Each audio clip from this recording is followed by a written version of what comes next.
got all my Criterions in the back here. All 200-something of them. I actually spent a lot of time coming up with this top 15 list. I was telling Riley that it's difficult for me to do top 10. I had to expand it. And even at 15, I was like, oh, I could easily do 20. You know? I was really hard on myself and still ended up with 20 nominees that I had to cut down to 15. So I actually have the opposite problem. I consume so little media that mine are just kind of scattershotted. Some are TV shows, some are movies, one's a video game. And I thought I'd be a nice contrarian boy and just pick a 15-part serial by my great-great-great-great-great-uncle Tom Mix. Boyd. Trixie and Riley, a.k.a. Vizzy and the Golden Wind, the Void King. Follow me into the void, but typically avoid me with legendary in order to make you into a joint to bury. We carry all your memories and remix your ancestors. Past the future, have the melt in your mouth texture. Cheese and bread, take your head. Just rush the bed, dodge the fence. A virus spreads, you're not safe, so take the pill. Everyone can see you on the hill, so come into the void. Well, that's a good way to introduce what each of us is doing here. But yeah, we're going to be reading off lists of what we consider to be the top 15 most necessary either films in the case of the Kino Corner. In my case, it's going to be anime. And Bird you guys, miscellaneous Bird's media. got miscellaneous media. And I'll be talking about the 15 westerns you have to watch, which are all the same thing. So Kino, before we get started, would you like to give us a little introduction to yourself and your channel? Yeah, so I am the only Kino YouTuber, which is different than Film YouTube, because Film YouTube is occupied by soy boys and degenerates who, movie reviewers. They just see what Letterboxd likes or like what's popular on film Twitter, and then they just soy jack all over it. Or they just like watch these like bad movies, and it's just going bit by bit, going like, look how bad this movie is. And I'm just like, that's so boring. I mean, some of them are my friends, so I don't dislike people. No, personally. Yeah, me too. Yeah. I'm friends with the complete cinematic failure guy. And talking about tapes guy. Famous YouTuber Tony from Hack the Movies. Yeah. Unfortunately, I'm also friends with Vito.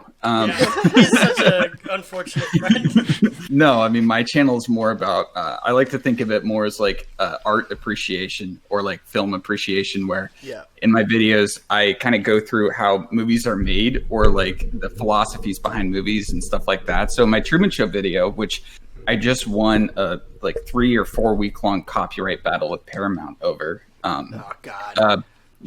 So I just basically got all the money back for the last month on it. But in the Truman Show video, like I talk about, I live right next to the town where the Truman Show is shot. So I shot the video there, like in the actual like movie location. And I also talk about how it relates to Plato's allegory of the cave, Baudrillard's simulation and simulacra, and how the town itself is was actually the first town to be built in the movement of new urbanism, and how that actually fits into the movie as a whole, and also the background behind the writing of the script of the Truman Show. So I do like a lot of research into sort of the history behind the films, the biographies of the directors. The next video that I'm making, the next big video I'm making, I don't know if it's going to come out before or after April 1st, because I have an April Fool's video that I'm releasing, but the next big video that I'm making is going to be covering one of my favorite movies, which is Sallow, or 120 Days of Sodom. Should we start getting into our recommendations? Let's hop into recommendation. Fortunately, you've mentioned one of mine already, which is The Thing, because it's the first it's the first good horror movie I ever saw, and pretty much the only good horror movie I've seen till now.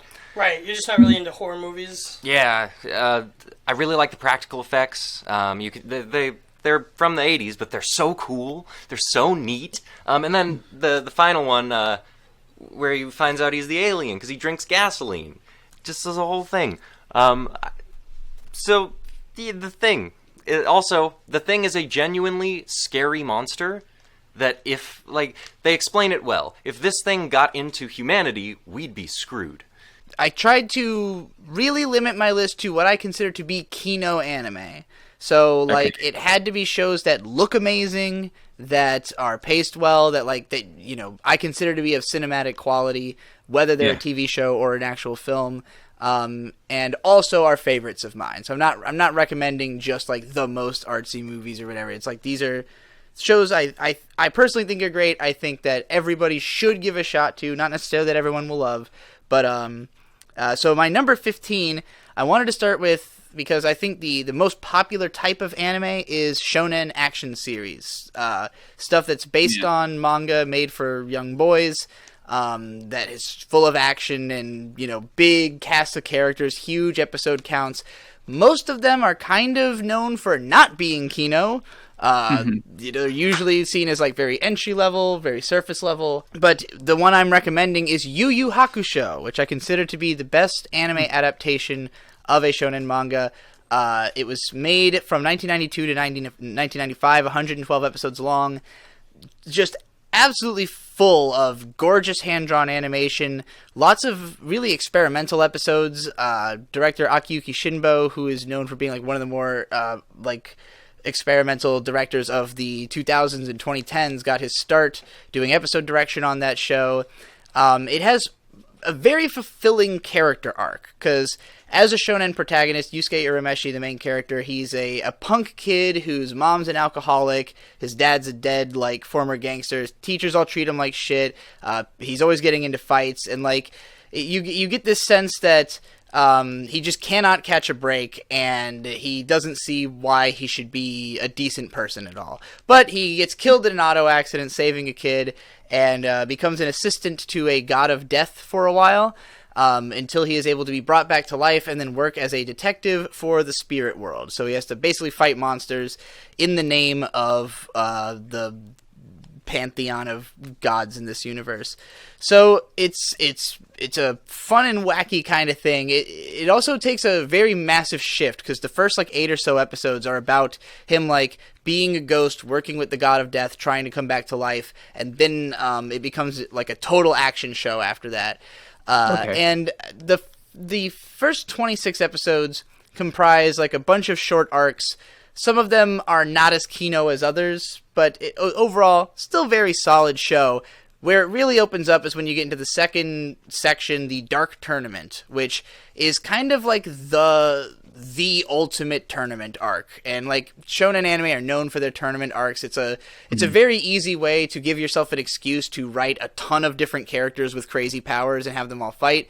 But Yu Yu Hakusho has the best looking arena, the best like portrayal of this, extremely well paced, super inventive. The same manga author would later go on to make Hunter x Hunter, which is also seen as like a classic. It's these days more popular than Yu Yu Hakusho.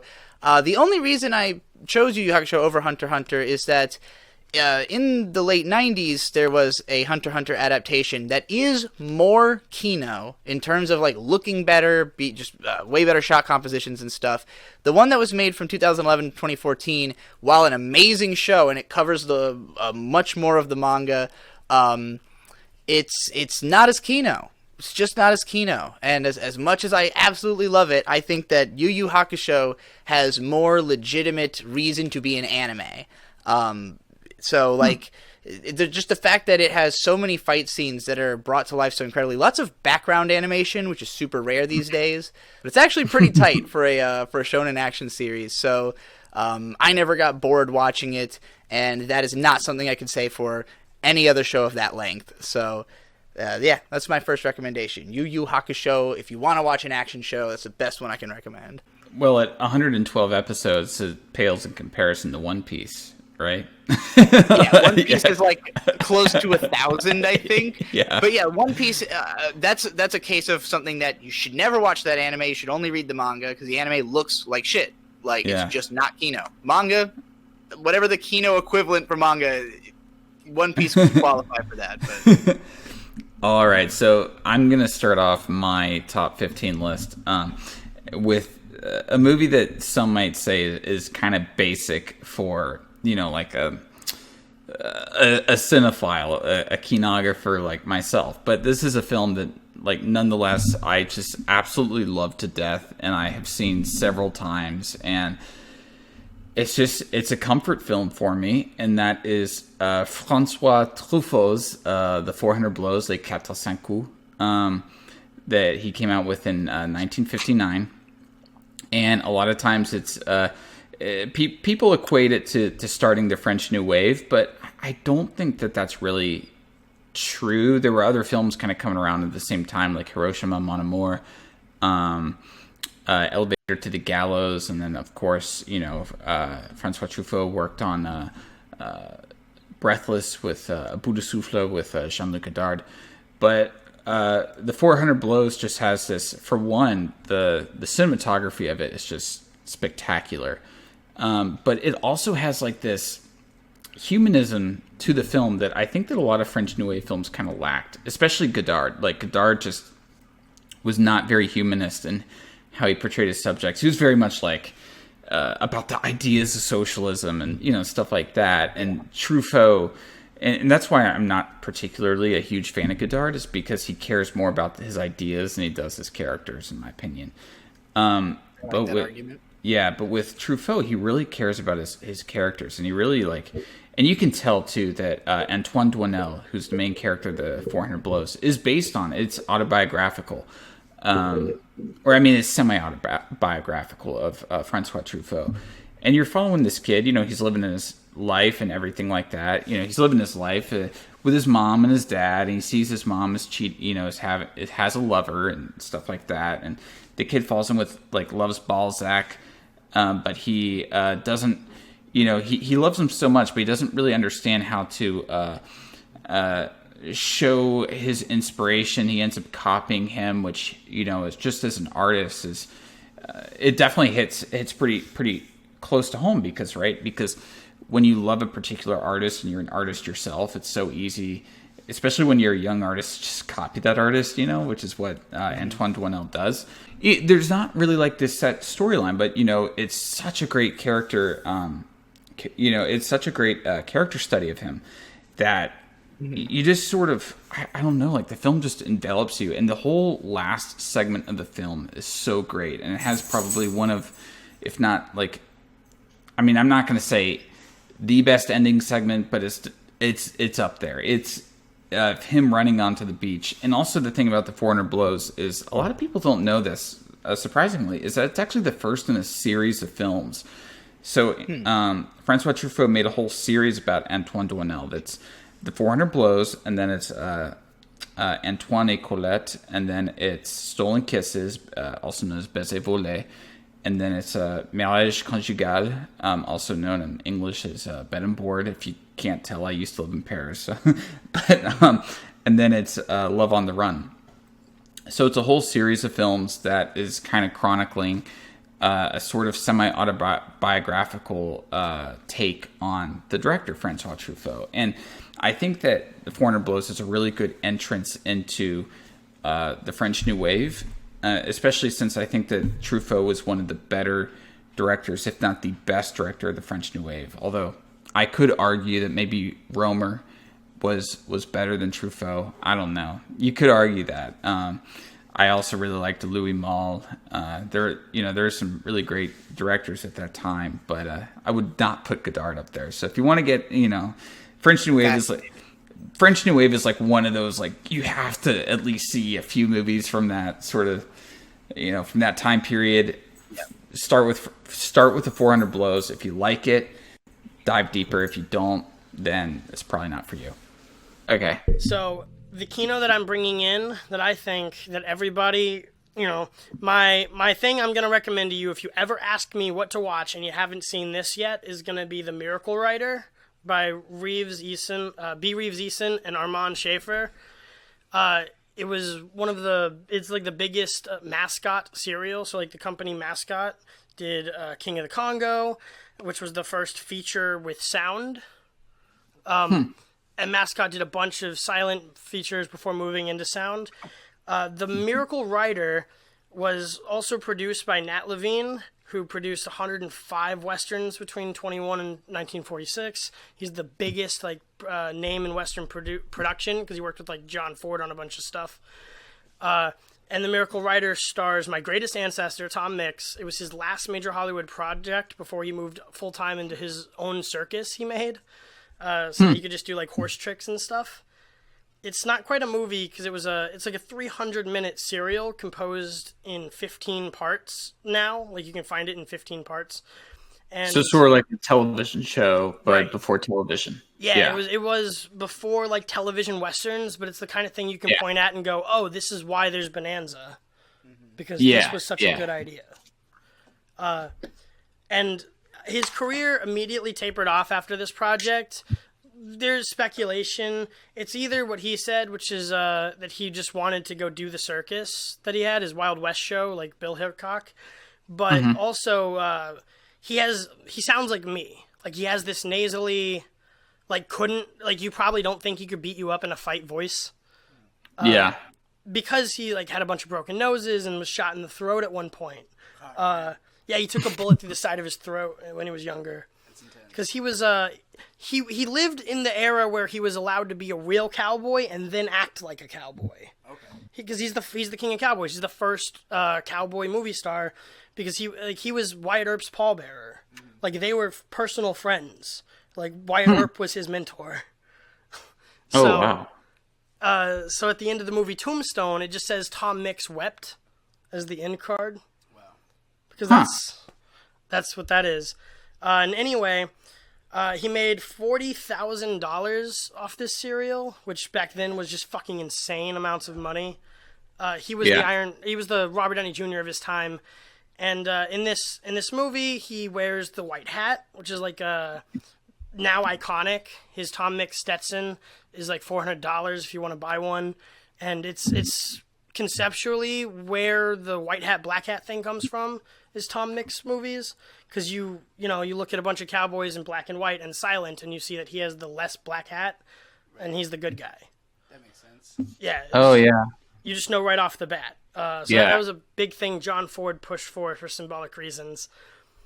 The serial itself is about Tom Morgan, the character he's playing, very Charlie Sheen, to be like, oh, I just want to be Tom in my movie.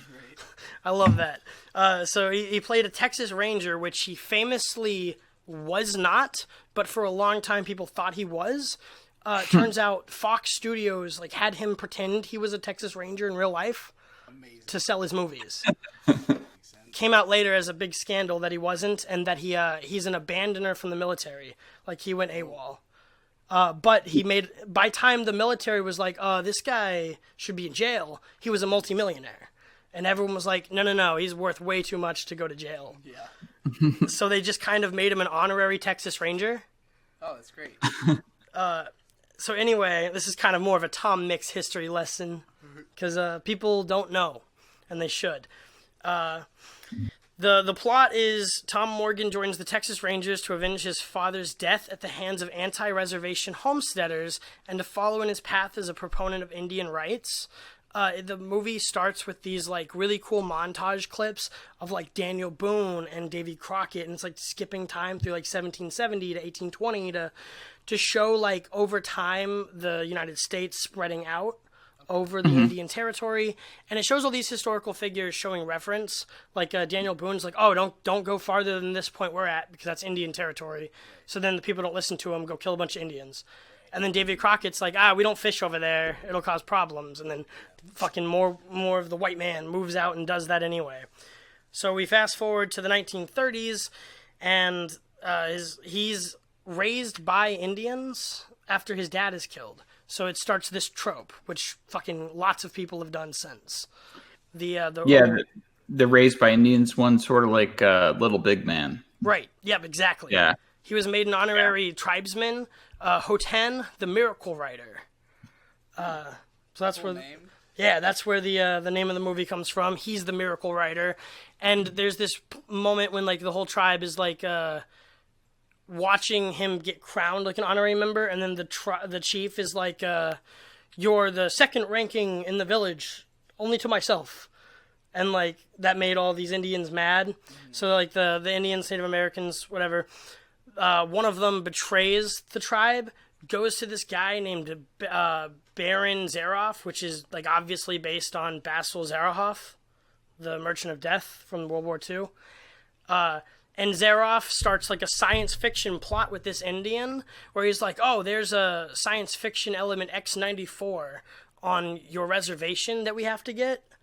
So it's also one of the first big like science fiction things, because they were straight up like, no, you have to get a MacGuffin that shoots magic explosive bullets, right? And that wasn't really being done then. It was, most movies were like, look at this horse run, right?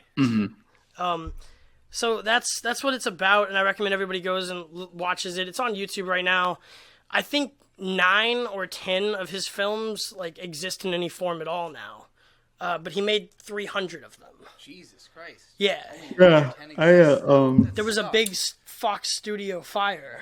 Yeah, I actually I made a video for the Gamer from Mars. I wrote it and edited it. And it was about a film called London After Midnight. But a big part of that video is talking about just how many films from that era are lost. And it's something like 75, or it's like 90% of silent movies are lost, and 75% are thought to be lost forever. Like there's no getting them. It's an insane amount. Like almost this entire era of film is just gone. I mean, here's the catastrophic blow that this had to my life personally. My dad's family, the Mixes, that they go all the way back to Mix Run, Pennsylvania. They are the core of the Mix family, and there's like lots of branches now. But they, like, for 2 or 3 generations, they just grew up being told, like, oh, if you smoke or drink, then you'll ruin our family legacy forever. Because people blame Tom Mix's, like, behaviors as he was not a very moral character back then. He was an alcoholic. He died drunk in a car accident in Arizona because he hit a gulch, and then a briefcase with $2 million flew out of the back seat and hit him in the neck and killed him. Killed by millions of dollars. He got killed by millions of dollars driving drunk in the rain in Arizona. Well, and so ultimately what this did was destroy our family's legacy completely. Fox took all of the, any money they could get from him.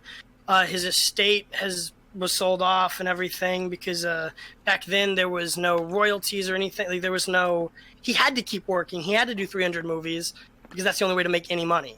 Yeah. Like once you've done the project and been paid for it, it's not yours anymore. Yeah, that's how it worked. Yeah. Yeah, we basically I grew up my whole life being told that if you drink, or if you're reckless at all, or this and that, then you're gonna die. And this is weird. It's weird concern trolley shit that only comes from blaming something totally random and circumstantial on the downfall of your whole family. Right. Yeah. Which is, I don't like entitled people. I think a lot of my bitter older relatives are feel entitled to his legacy. Oh, but he was so famous. Why don't we have money? And it's because you didn't do anything. Exactly. Yeah. Because you weren't anybody. It's just crazy. It's crazy the legacy he had, and then how little of it exists. But whenever I meet somebody who's really into Kino or is into old shit, it really just takes me being oh, do you remember John Ford? The guy who started in all his movies. The thing that's the most to note about that is Tom Mix did most of his stunts in his 291 film career. But in this movie, Serial, he was stunt doubled by Cliff Lyons. And I refuse to think that Cliff Lyons isn't the guy that Cliff Booth is based on in Once Upon a Time in Hollywood. Because Cliff Lyons was the infamous stuntman in the John Ford films. Yeah. I don't think that's a coincidence. For John Lain. Yeah, that's probably not a coincidence.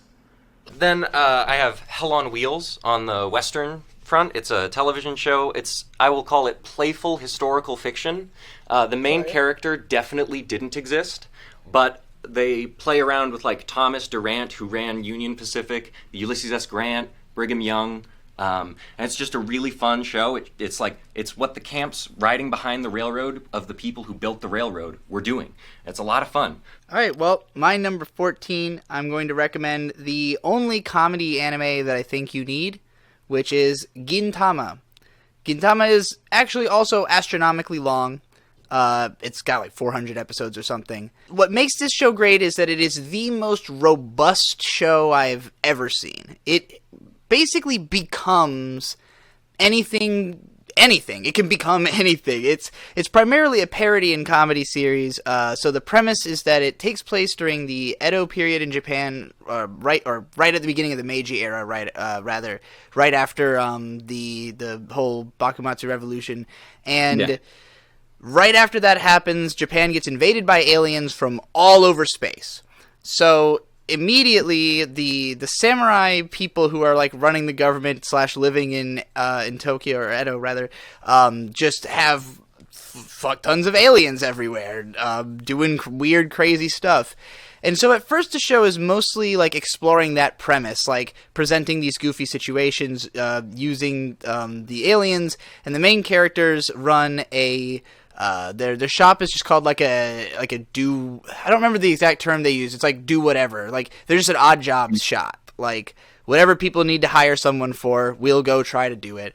And the main character, Gintoki, is a former samurai who no longer kills people, similar to Rurouni Kenshin, except that he is a lazy asshole who doesn't care about anything and just wants to sleep and read Shonen Jump and drink strawberry milk, and that's all he wants to do.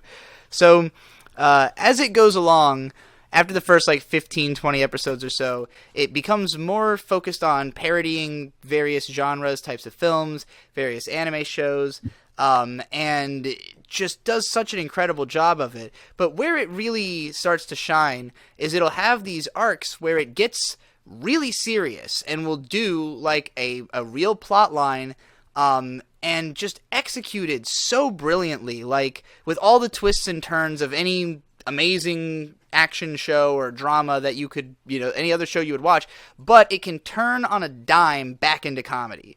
So you'll be watching scenes where like some really crazy shit happens and some characters like die and like, oh my god, all these revelations are happening, and then like goes straight into one of the funniest jokes you've heard all day. So the ability for the show to just fully embody other genres and then subvert them at every turn never ceases to surprise me. And I'm not going to pretend I've seen all of Gintama. I've seen like 160 episodes, which is more than I've seen of probably anything else, but I don't feel like this incredible urge to go finish it, because like I said, it's pretty much the only comedy show you really need, because it's just got so many characters, so many different types of comedy.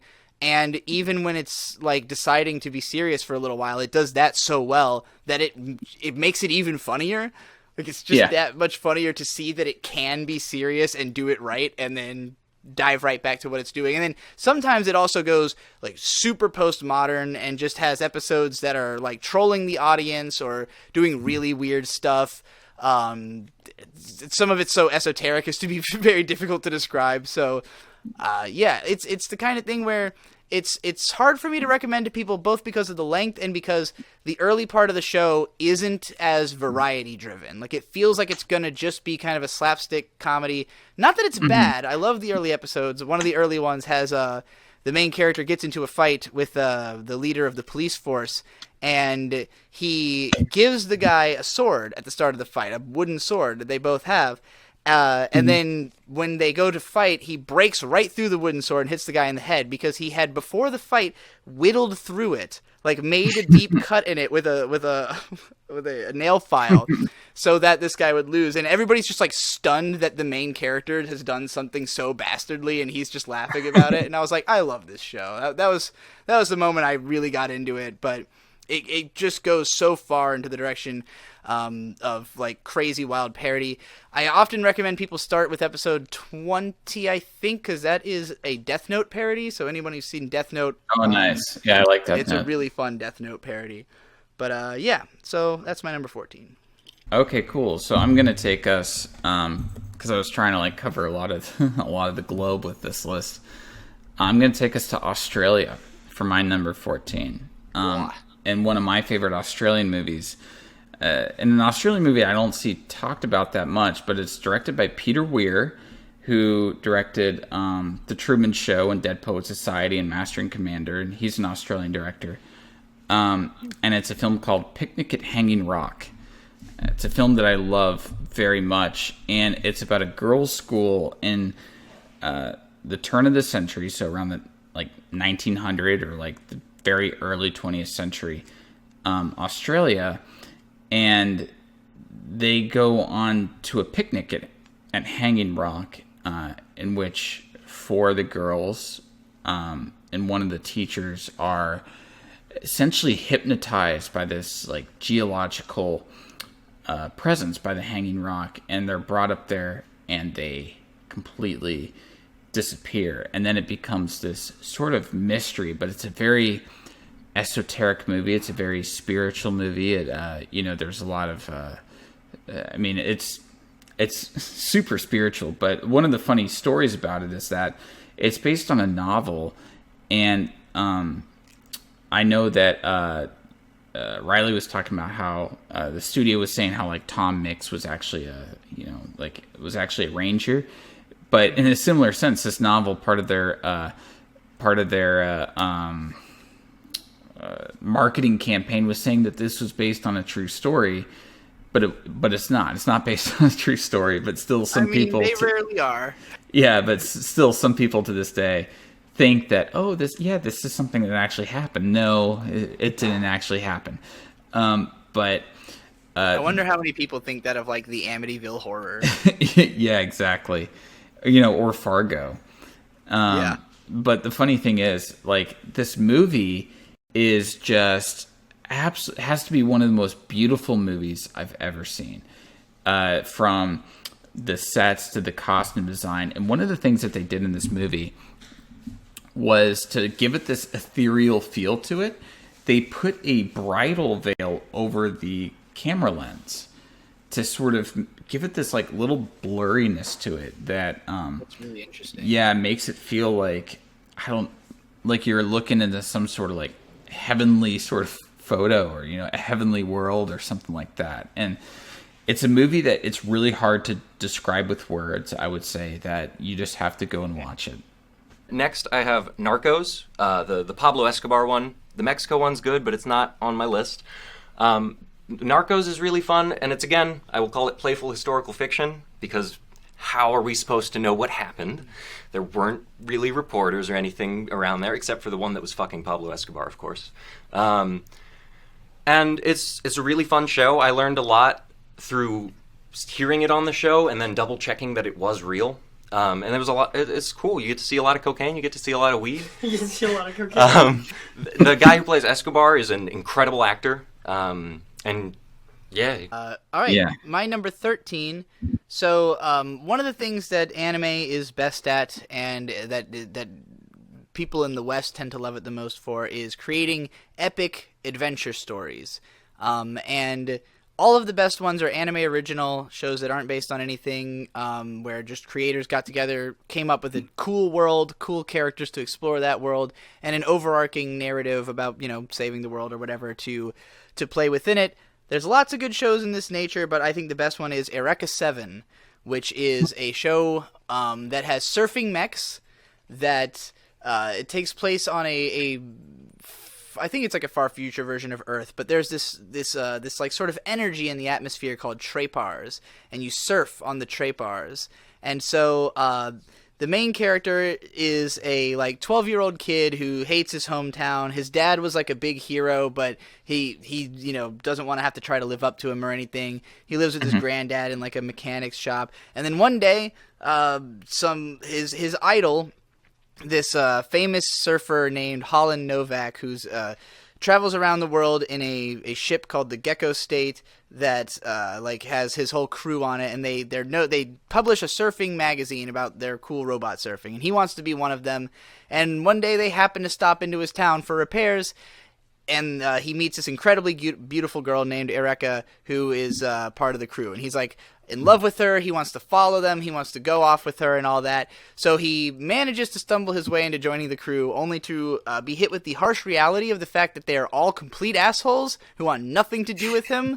And not even so much that they're assholes, as that he's like an entitled brat, and they all just like ruthlessly dig into him constantly. There's a lot of people who don't like this show in the early episodes because they're like, oh, the main character's like kind of a bratty kid. That's the point. You're not supposed to necessarily, I mean, if you're not him, you shouldn't relate to him. You should relate to all of the adults and how hilarious it is the way they just like rib on him constantly. But he eventually, it's a coming of age story. I have 2 coming of age anime on this list. But this is the one that, like, is the big epic one. If you want to watch a, boy becomes a man, and a lot of it is through the way that he's trying to protect this girl who is both way more powerful than him, way more experienced, and dealing with way more. And he is totally out of his depth in, like, trying to deal with any of this at all. So the whole show is about, like, just the constant, like, beating into this kid's head that he needs to grow up if he wants to do the things he wants to do. And, all while this is all happening on this airship that's traveling around this really cool, what would I call it? It's almost like steampunk, except that it's surfing themed. So it's like surf punk, I guess. A surf punk world that has like lots of spiritual underpinnings to it. There's a character named Stoner who's like the guru of the ship who kind of spells out some of the themes in the background and stuff like that. But it's a show that combines lots of different worldly ideas to create like a very fleshed out setting and characters.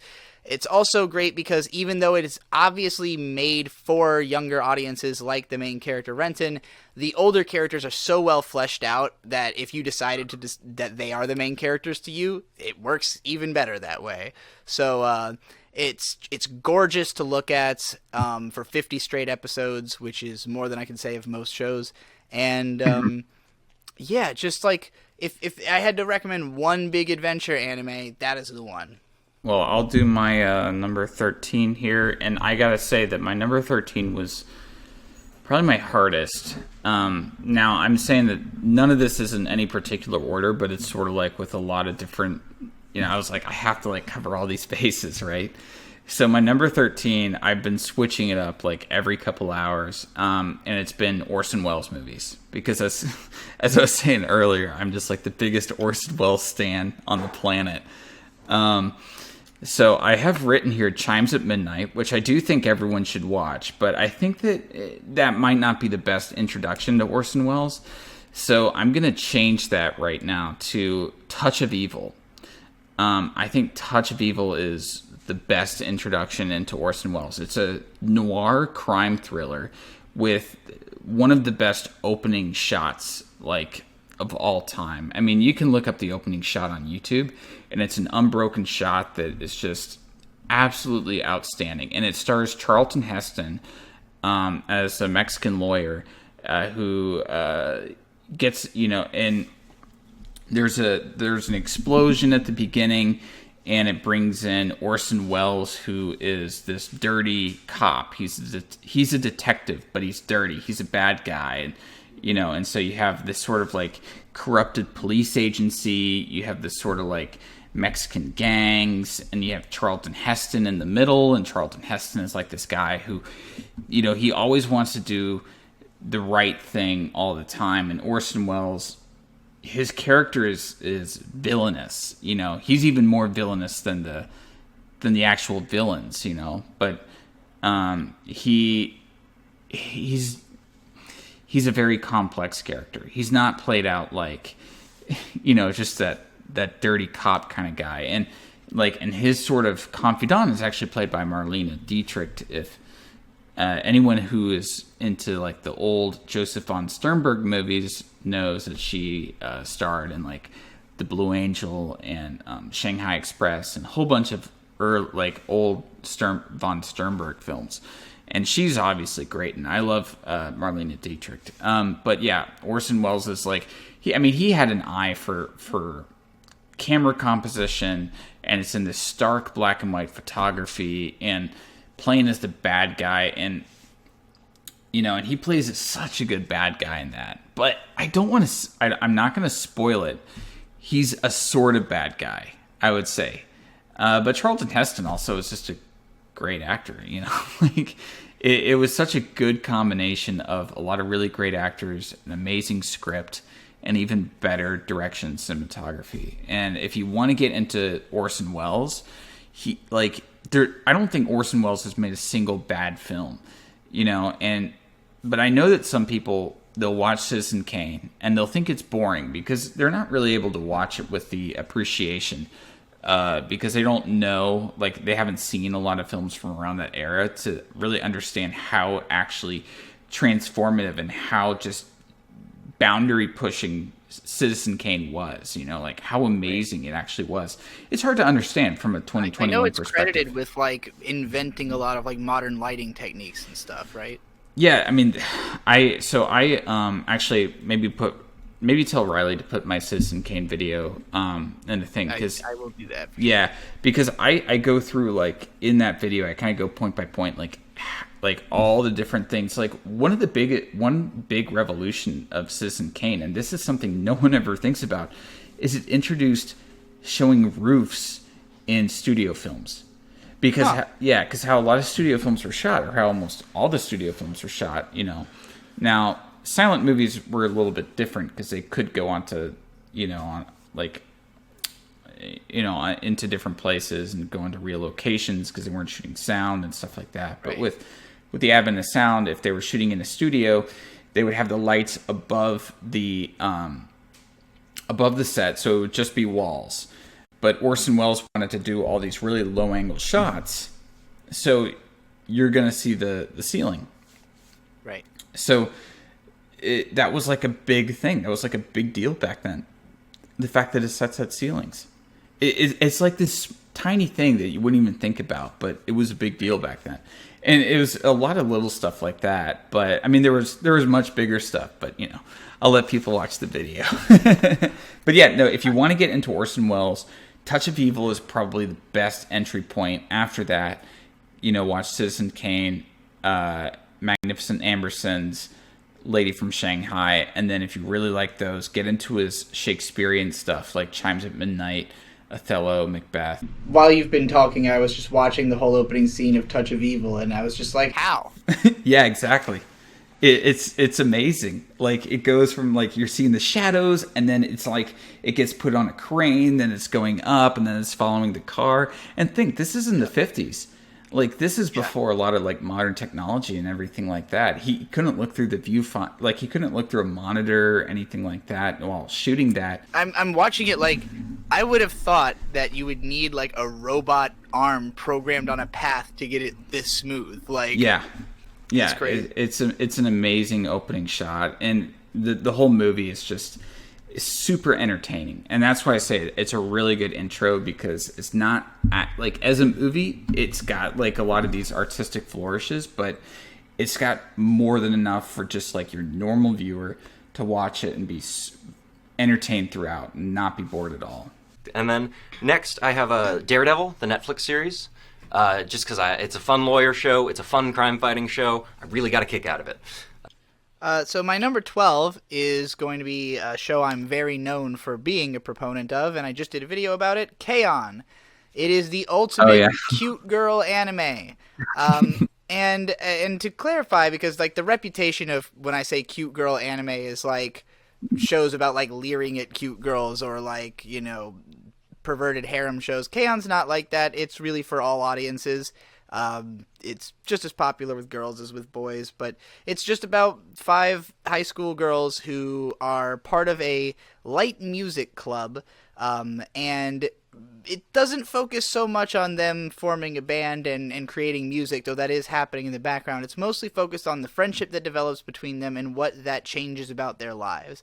And really the magic of the show is just in how well made it is, because like it's all based on real locations, but with like tons of flourish added to it, and like the mannerisms of the characters and everything are super detailed. The animation's just really incredible all the way through.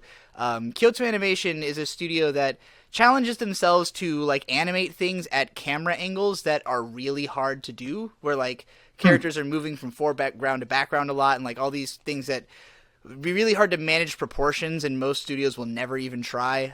They'll do it constantly. So it is Kino just to look at and listen to. The music's also really great, and the voice performances are really good. It was like all newcomer actresses who have become like legends because of how well they did in this show. But like I think it was important for them to be that way because the show basically starts off with these 4 girls meeting, and they're all really awkward towards each other. They don't really gel. They're trying to, like, they want to make, well, one of them really wants to make a band. One is just looking for a club to join. One is looking for some kind of sense of purpose in life, and the other one's just been dragged in. So, like, none of them are really on the same page. And then as you go through the first season, they, just through being around each other, start to pick up on each other's, habits and good and bad traits, where, like, on the one hand, they all have the problem of feeding into each other's laziness, but on the other hand, they help each other to become, like, less socially awkward or more, less lazy in one character's case, less pretentious in another character's case. So, like, and none of this is ever, like, spelled out. There's never, like, a character going, oh, you've changed so much. It's something that you as the audience observe. And really, for me, it only came full circle when I rewatched the show and was like, oh, wow, these characters were totally different people at the start. And it happened so gradually that I just wouldn't have ever thought that it would, like, feel so different to go back to the start. So yeah, that's good. Yeah, and that's always what I found the most fascinating about it. It's got 39 episodes in a movie, and you get to spend as much time with these characters as you could possibly want. It has some incredible dramatic moments towards the end of the second season of, like, these characters are all going to graduate, so, like, this is their last chance to, like, be in the band. They have, like, their youngest member is going to still be in high school when they all graduate, so there's a lot to do with, like, shit, we've learned so much from being around one another. How could we possibly, like, live without each other? But then their teacher, who's, like, she had also been in the music club when she was in school. Granted, it was a metal band at the time. And, like, there's an episode where the girls, like, perform at her friend's wedding, and they see that, like, all the band members are there. They've all moved on in life, but they're still together. And you got this feeling like, yeah, like, they're still going to be friends forever. They're always going to affect each other. And if you're just looking for a show about the magic of friendship, this is the best one. Fuck My Little Pony. Go watch K-On! My next in the list is kind of about the opposite of the magic of friendship. Excellent. So my next movie in this list is a movie where it's one of those movies where you watch and you go, that guy is literally me. And Trixie, if you can try to guess what movie this is. Are you talking about American Psycho again? No, close though. It's Taxi Driver. Martin Scorsese's 1976 film Taxi Driver, starring Robert De Niro as Travis Bickle, the the guy that he drives a taxi and he decides he wants to shoot up a brothel and assassinate a politician. And I'm watching it. I'm go, that guy is literally me. I don't know. I think that people now they have really short attention spans. But what Taxi Driver is to me is it's sort of like an urban Western where Travis Bickle wants to be this Western hero, right? That is going to be this this Batman or this sort of a outlaw, fighting for justice. I'm blanking on the word right now, but the vigilante, like this vigilante sort of cowboy character in New York. And New York in the 70s was pretty bad. I mean, it was hell. And and so it's like this disaffected guy, right? He's driving taxis, right? He's in with the people on the streets. He's seeing just how bad it is, and he's seeing how all these people in power, how all these politicians, they don't care. Like, all the people in power, they literally do not care at all. And it really drives home this feeling of, like, is anyone gonna do anything? And Travis Bickle, I mean, he's a war vet. He's like a Vietnam War vet, and he just gets this feeling like nobody's gonna do anything, and if somebody's gonna do something, then it's got to be me. And so he takes on this role as like the cowboy. I mean, he gives himself the Mohawk haircut, which is like the Mohawk Indians and everything like that. It definitely sort of links itself to the Western genre in that sense, to the Western genre, but also to the sort of like the punk movement that was coming out in the 70s at that time. It has a really cool sort of like hybrid genre to it. and of course I'm not going to spoil it, but I mean, I figure that a lot of people sort of know how the film goes, but you know, it ends with the whole shootout, just like a lot of westerns, and it's about the character development and that sort of rising tension. I mean, just like how most westerns are. And there's a lot of really cool, as far as the character development with Travis Bickle goes, him taking the woman on the date to the porn theater, you know, how he's so just like, he's so distant from society. He doesn't really know what normal is. Like, he goes to this porn theater all the time and just watches it like it's a movie and really thinks nothing of it, to the point where he brings the woman there and he's like, you don't think this is normal? You know, like, he actually has no idea.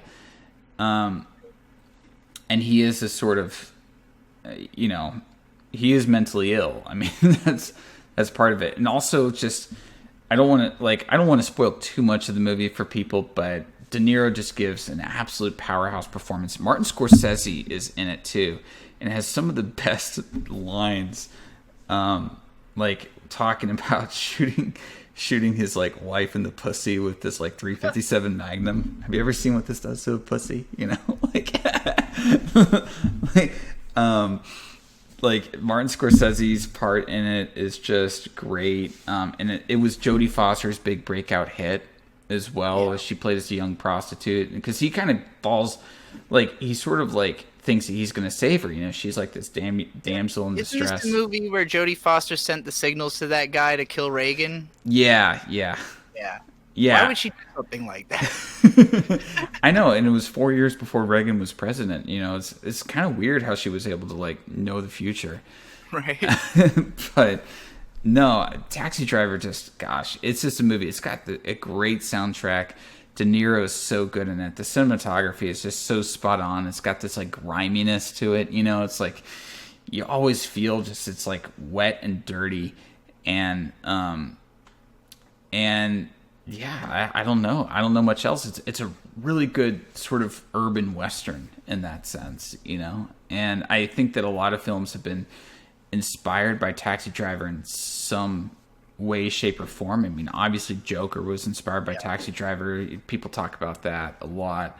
But Nightcrawler, I think, was also inspired by Taxi Driver. Like, it sort of spawned this trope of this, like, disaffected sort of loner vigilante type, you know, that you can see has a humongous influence in cinema now. And then after that, Aquarius, it's David Duchovny hunting down Charles Manson in the 60s. Huh. It's a lot of fun. I'll watch that. It's 2 seasons. It's basically if, what's his name? Hank was in the 60s hunting Manson. Right, Hank from Californication, who was also played by David Duchovny. Yuu Yuu.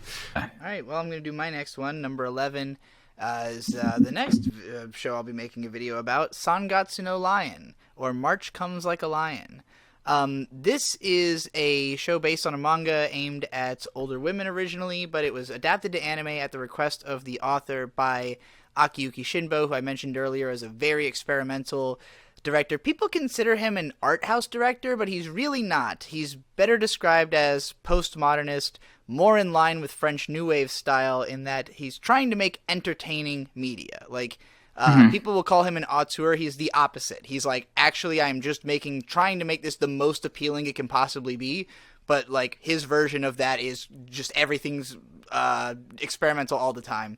And what's so great about that style as applied to this show is that it's a fairly low-key interpersonal drama about a kid who is a shogi prodigy, shogi being like a Japanese version of chess, and his parents die when he's fairly young, and his foster father was like a pro shogi player who was like really hard on all of his kids about being good, and the fact that his foster son is not only better than his own kids but better than him eventually kind of ruins his relationship with all of them. So he goes off to live on his own, and basically he's just like a totally depressed, dissociated person who life is kind of a living hell for him, because it seems like he can't, everything he does that he's good at makes other people miserable. He's constantly crushing people's dreams and making people hate him, and he doesn't know how to communicate other than through the game of shogi.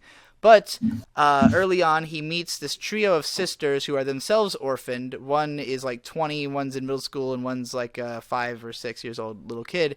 And like they invite him over for dinner one day just from like meeting him randomly somewhere. And like when he goes to their house, so the first episode of the show like sets the tone perfectly, because it's about 13 minutes of no dialogue, just showing this kid's backstory with really impressionistic visuals, like, you know, getting into his head and emotions and all the trauma he's been through. And then he steps through the front door of these girls' house, and the whole show turns pink and bright and colorful, and everybody's having fun, and like, you know, they're having a great time. Then he leaves the house, and it's like stark black, and there's a storm happening outside, and it's like, so it's about like this kid experiencing this whiplash of, you know, like so much kindness he actually can't take it and starts trying to avoid it, but he keeps getting drawn back in. And it's sort of a show about the way that because of this kid's talent and the fact that he is like a decent person, people force him to be involved with them. They drag him out. They're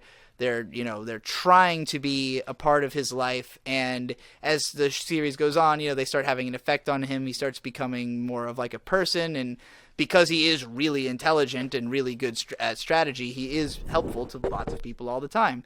So, you know, it's really interesting in that angle, and it's also like simultaneously it's a drama, it's sort of a slice of life thing, but it's also a sport game show, because there's like long ass shogi matches that, while I don't know the rules of shogi at all, are very easy to follow because of how impressionistic the visuals are, and just like how much it like leans into all the drama and all the context around the matches. So it feels like watching any of like the best sports media in terms of how hype you can get watching these matches, even not knowing how to play the game.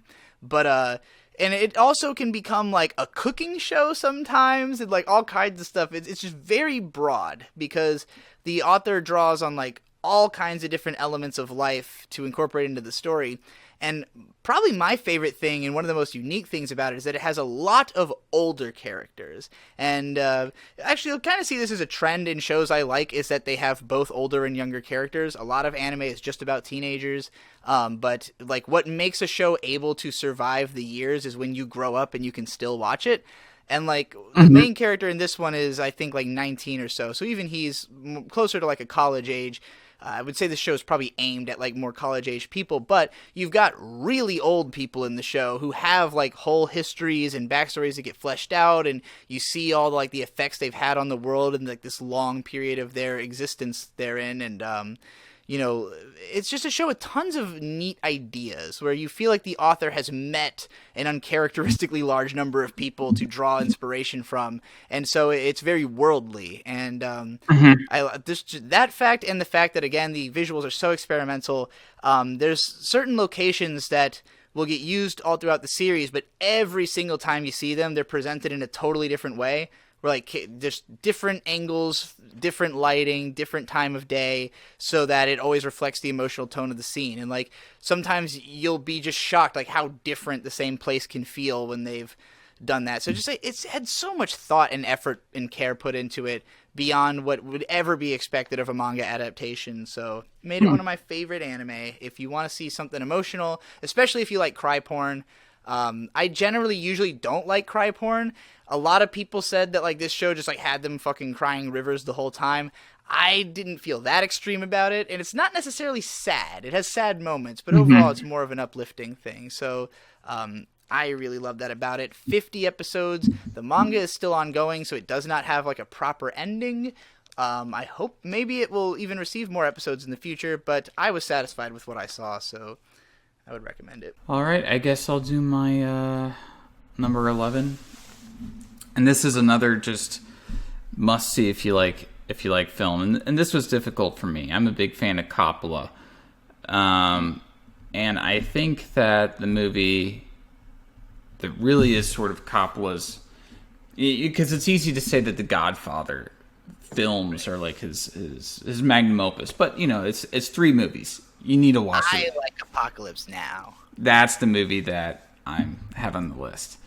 Is because it's so, I don't know, like it has this other kind of quality to it. It's a war movie, but it's based on Joseph Conrad's book, his novella Heart of Darkness, and like so much of it is just straight up taken from Heart of Darkness, obviously, but it's blended with the Vietnam War, because Heart of Darkness took place in like Africa during like British colonialism. It's a great book. It's not even that long. It's like 70 pages. So, I highly recommend reading it. It's a really good read. But, yeah. I know there's also Spec Ops: The Line, the video game, is also based on that book. Yeah. Yeah. And also the recent movie Ad Astra is based on Heart of Darkness as well. Yeah. I know. Yeah. So, I mean, that Heart of Darkness kind of created this, and Heart of Darkness also got, like, it created this structure for storytelling, of kind of going deeper and deeper and deeper. And I guess maybe it didn't really create it, because you could also say, oh, that goes back to Dante's Inferno, which it kind of does. I can see that comparison, yeah, for sure. Yeah, like it does kind of go back to Dante's Inferno, but it's Willard, and Willard is played by Martin Sheen, is going into Vietnam to deeper and deeper and deeper to kill Colonel Kurtz, who is played by Marlon Brando. And it's about their journey, and it just gets crazier and crazier. It's a very surreal film. Yeah, it's sort of absurdist theming, which I'm a big fan of any kind of like absurdist media, where like the point is that there is no point and you will never find a point, and life is scary and weird. Yeah, it's about just how like war makes everybody insane. It's just sort of like how people just lose their minds, and then when they get to the ending point, it's Kurtz has this colony of all these like people, like this kind of like tribal people, and he's like the head of this tribe, and then Dennis Hopper just gives this amazing performance as this wartime photographer who's just sort of bought into Colonel Kurtz's bullshit, and he's going off. He's going like, he goes, you know what Kurtz said to me, man? He said, you know what the middle word of life is if, man. And so I have a little story. So when I got my wisdom teeth taken out, supposedly this is what I was told by my oral surgeon, is that after the surgery, I was just doing all the Dennis Hopper monologues from Apocalypse Now. I was pretending I was Dennis Hopper while I was under the influence of whatever the oral surgeon gave me. Which should indicate how many times I've seen Apocalypse Now. And you also just have the, Charlie don't surf. And Apocalypse Now is the shortest feeling long-ass movie I've ever seen. Like, it has such a reputation for being like 2.5 or 2:45 or something like that hours long. Yeah. But, I mean, it's just so fucking gorgeous. Like, every shot. Yeah.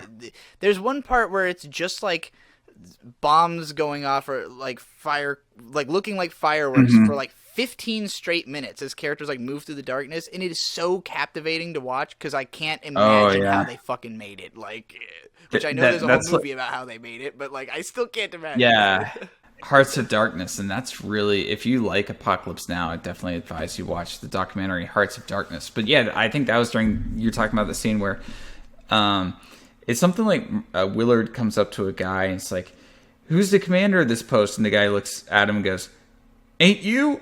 It's just like, wow. Wow. And then that's when also the guy on the boat was like, I just dropped my last tab. It's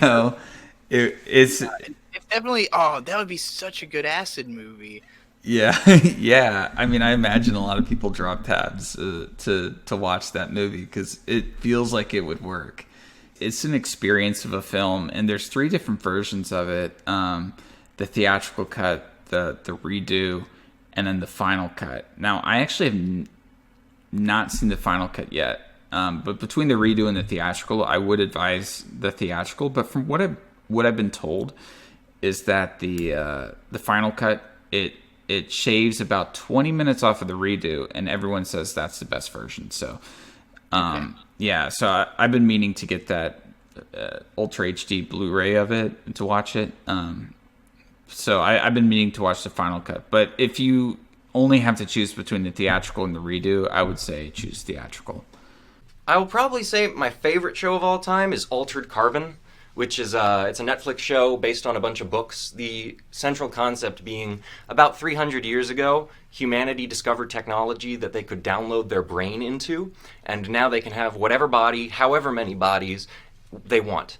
Depending on how rich they are. Yes. Right. You have to be really rich to have clones of yourself, to have good clones of yourself. And the story so it follows this guy named Takeshi Kovacs, who is he's this ex-paramilitary called an envoy, and the envoy's powers are kind of hard to explain, but he can see through walls sometimes. He is really good at getting information and just being like a scummy guy.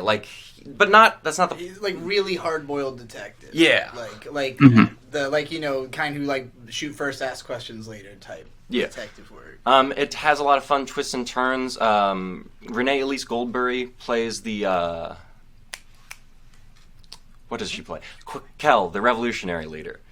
And it was a lot of fun. It's a really good show. And I think we are heading towards a type of future like Altered Carbon is, as we are all able to live longer. All right. My next one is going to be number 10. The other coming-of-age story on my list, but a short and crazy one, Fooly Cooly.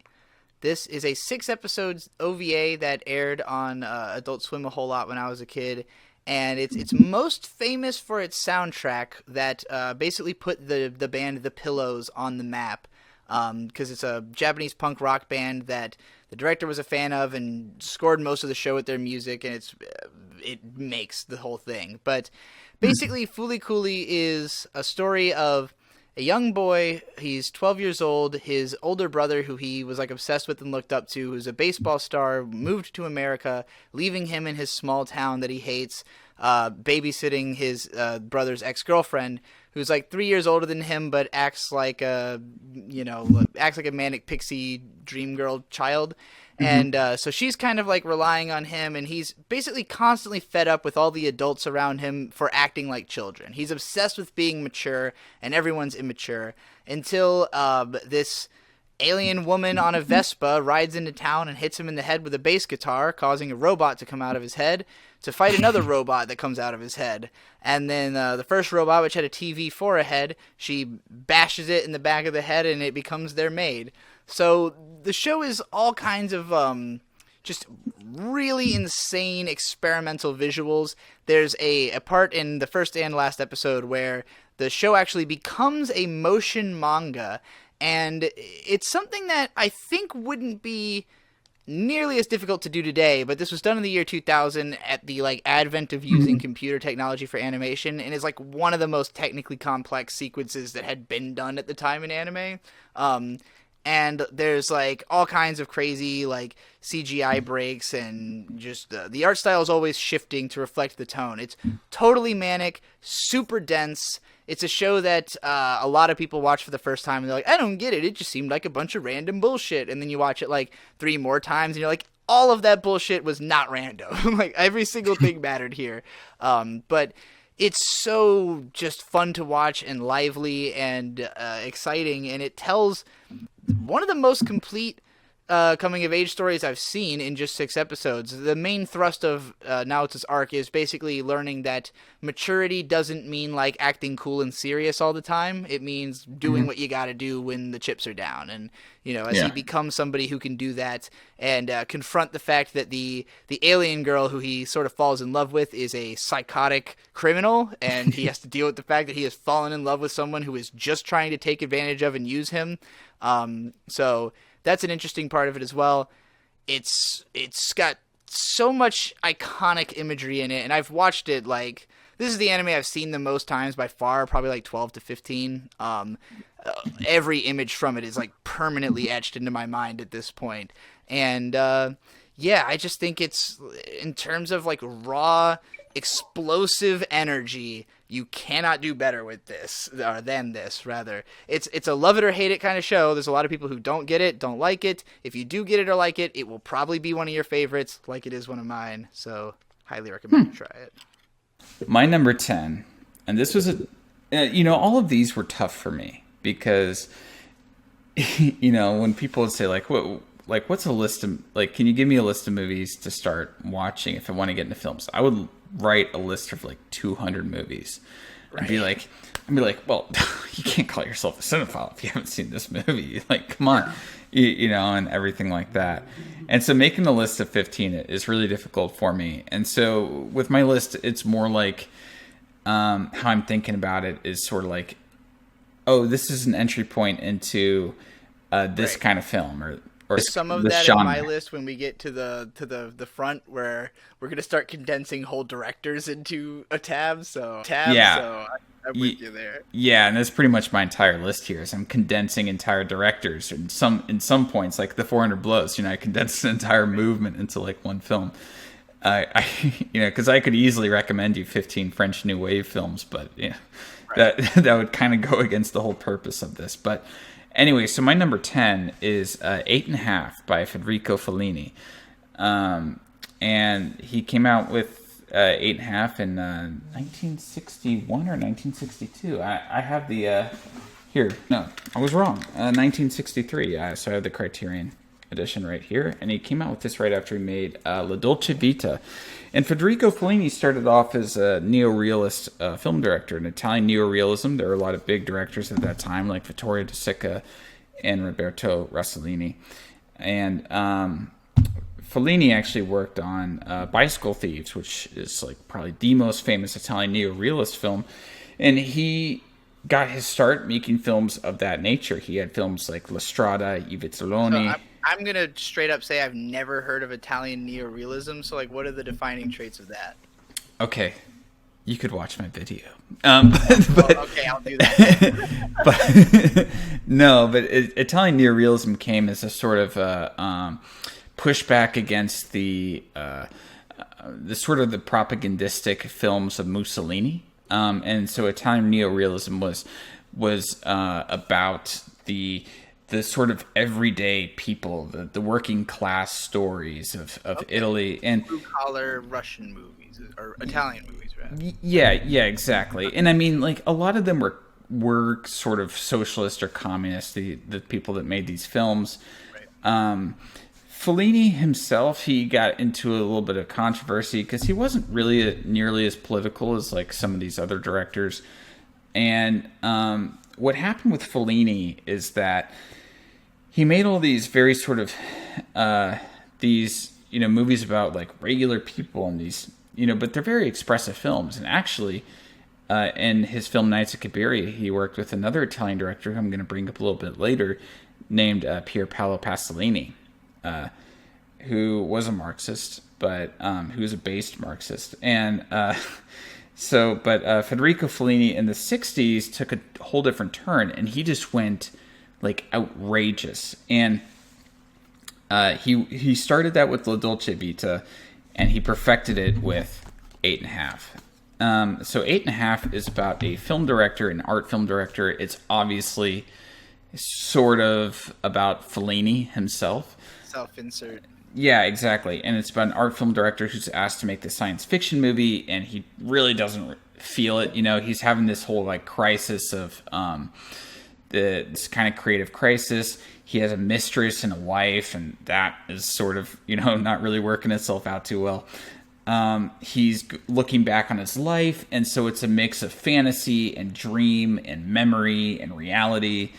And he blends it all just sounds like a Satoshi Kon movie. Have you seen any of his? Oh yeah, I've seen Satoshi Kon films. We'll get into on my list. Yeah, and 8.5. I mean, there's a reason why. There is a very good reason why it's considered by critics and filmmakers worldwide to be in the top 10 best movies of all time. sometimes people might say, oh, they're overrated or something like that. 8.5 is not. 8.5 is just, it's super fun to watch. It's so just, They should have called it 10 out of 10. Well, and here's the funny thing about 8.5 is that you've seen Pulp Fiction, right? Mm-hmm. So the dance between John Travolta and Uma Thurman? That is the dance from 8.5. It's completely it's a reference to 8.5. Yeah. And it's, these Italian movies, like the thing is like when you're looking at like art films from different countries, right? France can be a little bit sort of like cold, and same with Germany. They can be sort of cold, like you have like Michael Haneke in like Austria, making The Seventh Continent, which I love, but it's very cold and it's very sort of like distancing itself from the viewer. And then in Italy, they're so exuberant and they're so fun. Like all these sounds like more my kind of speed. I've always been kind of afraid of a lot of the French movies for that reason you describe, of just like the very distant cinematography and stuff. So I would like to see some more up close type foreign film. Like the Italian films are extremely exuberant, and like a great film from Fellini that I don't see people talk about that much is Roma. And it's just, it doesn't have a plot line at all. It's sort of like it feels like a symphony of but it's a film symphony, if that makes sense. Let me just watch the opening to 8.5. Has probably it has the most memorable opening sequence. Because I'm pretty sure you just said that about that Touch of Evil. I know Touch of Evil. No, but see, that's an unbroken shot, right? And 8.5 is like, it opens up with this. It's a 3 minutes on the Criterion Channel's YouTube channel, Criterion Collection's YouTube channel, and they have the first like 3 minutes on there, and it's this surrealist sort of thing. And Fellini was a big inspiration on David Lynch, if that, if that kind of helps you contextualize some things. Antonioni, check out Dino Risi, and Elio Petri, and plenty of like really great Italian directors at this time that were making these very artistic and also very fun movies. That's probably the one I'm the most curious about that I haven't seen that you've described. So.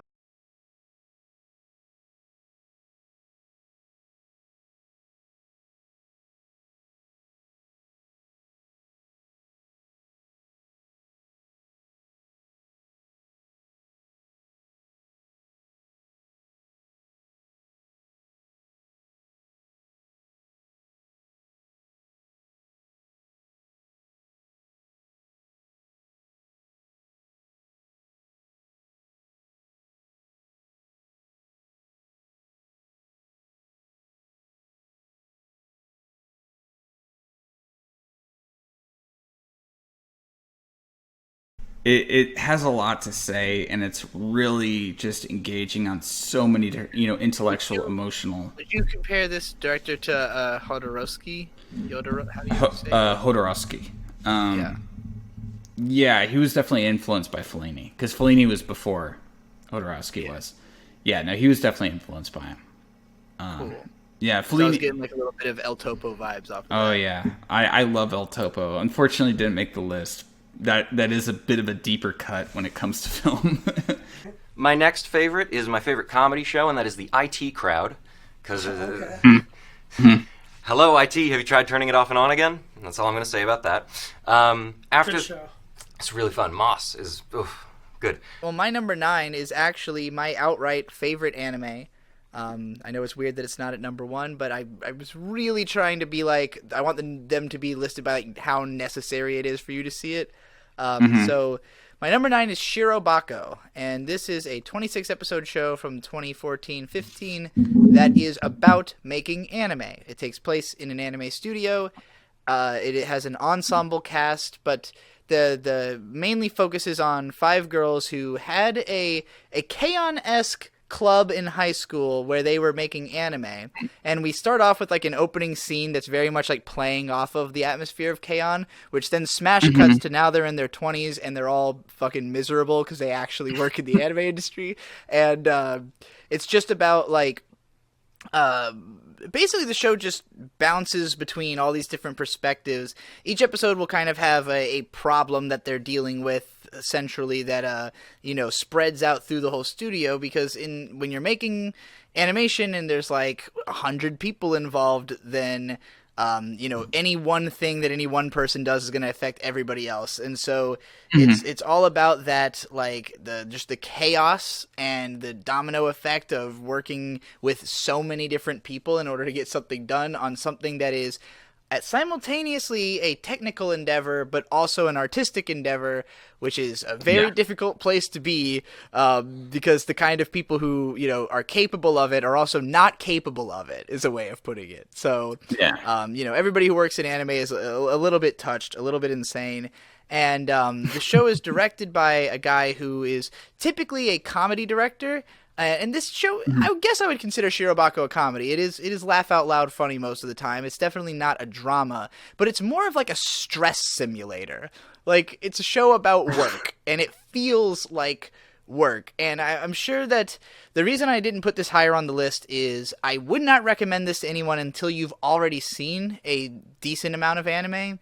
And it will mean more to you the more you've seen and the more you know about it, because it references everything. Like, it references all kinds of deep cuts from anime history, tons of creators in the industry.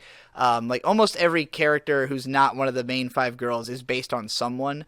So, like, if you know the directors and the animators and everything, then that enriches it a lot. But it's the ultimate love letter to anime, because you get to see every single job that is on production. You get to meet, who's doing it, what's it like. You see just like every single conceivable angle. The main character is a production runner, so she's just like involved in every step of it, because she just has to run things around between all the different sections and check on what's going on and make sure people are doing their job. Which seems like the most simplistic job in the industry, but it's actually by far the most complicated, because you have to have some level of understanding of what everyone does. So, and be able to communicate with them and get them to do their work. So, and Japanese culture is very passive aggressive. People don't like to be aggressive with other people, and in an industry like this, that is very much a problem. So it's a lot of it is just people like fuming at one another, like seething, trying to get them to do stuff. And it's a lot of fun, because there's certain characters who are just like fuck ups, who are always going to make it hell for everyone else involved. But like fuck ups in a way where it's like, well, on the one hand, you're not the best hands for the job, but on the other hand, we need people desperately, and we can't afford to lose you. So it's a lot of fun in that regard. And the producer of the series, Kenji Horikawa, is the president of the studio that made the anime, PA Works. He is incredibly well connected throughout the industry, and like just knows all these people who he like interviewed and stuff to base characters on them. So there's tons of great creative advice in the show, particularly from this one older character who's based on an animator. Back in the 90s, he was absurdly fast, and he talks about how like at the time, all the animators were like, they were super prideful about it, and they were all trying to like compete with each other to see like who can do more cuts faster and stuff, like because you don't make money in anime. And part of I think the message of the show is kind of to educate the sort of entitled youth of the industry, because there's a lot of talk about how animators are very underpaid, and this is true. They definitely deserve to be paid more, because it's kind of inhumane, the wages that they make. But at the same time, people have to understand that there just isn't money in this thing. Like, anime is small potatoes, and the trickle down is not very, it doesn't come down to the people at the bottom that well.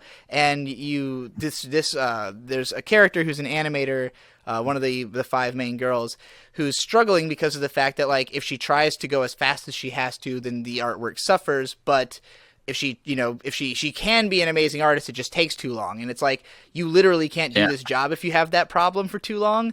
And there's a scene where this older animator, based on something that the character he's based on had said in real life, it's just like, focus on speed. Don't worry about getting better. That comes from doing it. Like, the more you do it, the better you get. So just do it faster, Not to the point that you're sacrificing quality completely, but like, if you can practice speed when you're young, you will always slow down when you get older. So you will not have time to get faster later. And that's advice that has helped me massively throughout my own career. So there's lots of things in the show that inspire me. And actually, the last time I watched it, I decided to become a studio head, which is why I now have this channel called Yig Studio, and I run a studio. So, because despite the fact that everything in the show says working in this industry is hell, the like penultimate episode is like the girl going around to everyone and just being, why do you work in anime? And like everybody has different answers, but it all just comes down to like, well, I love anime. Like that's always what it comes down to. It's like not even that these people are like otaku. A lot of them literally have one show they like. Like the main girl just is obsessed with this 70s show about called Andy's Chucky that's based on Ganba no Boken, which is a real anime from the 70s, but it's about like just like anthropomorphic animals on like an epic adventure kind of thing, like a classical family show.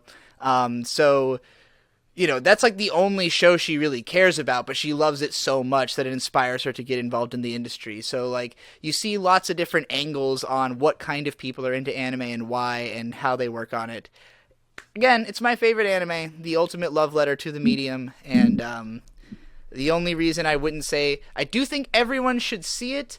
I don't think you will understand it enough to get the most out of it until you've seen at least enough anime to appreciate like how anime be, you know? Well, I mean, that's a good sort of comparison then, because 8.5 is about making movies, and then Shirobako is about making anime. And to kind of go on with this associative sort of logic, my next film is Japanese, and it's one of my favorite films by Akira Kurosawa, and I have it right here, and it is Ikiru, or Ikiru. I don't really know the proper way to say it, because I don't speak Japanese. But it stars a longtime collaborator with Akira Kurosawa, Takashi Shimura, who is also in the original Godzilla film, and I mean he's been in a lot of Kurosawa films. He was in Drunken Angel. He was in Seven Samurai. Ikiru. I believe he was also in Redbeard. I mean, he's in a ton of Akira Kurosawa movies, and he was just a big time Japanese actor back in the day. And Ikiru is about a bureaucrat that learns that he's dying. And so he decides he's gonna, like, he's working in this bureaucracy, right? That's really not helping society. It's a very anti-government film in a lot of ways. So you know, it's pretty based. And he decides he's gonna he's gonna have his last thing that he does on Earth is gonna be something to benefit society. So he decides that the last thing he wants to do is to build a playground, and that's the movie. It's just a character's sort of study of him, and it's about him dying and trying to do this last good thing. And it is a movie. I don't want to even say more about it. You have to experience it. It's a movie that's going to make you bawl your eyes out. That's all I'm going to say. I think Ikiru means live. Yeah. Or something like that, yeah. Yeah, I think so. And, you know, and I wanted to go against the grain with, like, Kurosawa as well. Because, you know, when people say Kurosawa, they're like, yeah, watch Rashomon. Oh, yeah, he was in Rashomon, too. You know, he's in a bunch of Kurosawa films. But it's like, they say, watch Seven Samurai, watch Rashomon. And I'm like... Yojimbo. So since everyone's going to be telling you to watch these films... I just want to kind of counterpoint and say, you know, Kurosawa made these incredible humanist dramas. Like, and Ikiru is just amazing. It's a film that's going to last with you for your entire life. So yeah, so I'll leave it at that. Go watch it immediately. If you're listening to this podcast or watching this video, stop it right now, watch Ikiru, and then come back and finish it. Then I have Daybreak, which is it's not a great show, but it bought into the nostalgia of Ferris Bueller in like 2019. Plus the popularity of The Walking Dead. Yeah, that as well. Yeah. But it's just, the main character is essentially Ferris Bueller in a zombie apocalypse, and the principal of his school is Matthew Broderick, who is revealed to be a kid-eating monster. And it's a fun show. It's not great. It's not great, but I like it. Yeah. It's not great, but it's in my 15 things you need to watch before you. Right, you die. have to watch You have this. to. It shows you how to survive. Okay, well, if anybody really wants to watch your whole list, I can't wait to hear what they say. I enjoyed the first episode of that, so I've seen it. All right, my number 8 is the weirdest show on my list, the most artsy and experimental, which is Serial Experiments Lain. This was a 13-episode anime from 1998 that is has some of the most unique visual presentation and unique audio presentation. It goes really all out on like crazy sound effects and creating a sonic environment. But it's about this girl named Lain, who is probably the most dissociated character I've ever seen in anything. She basically just spends all her time zoning out and not speaking.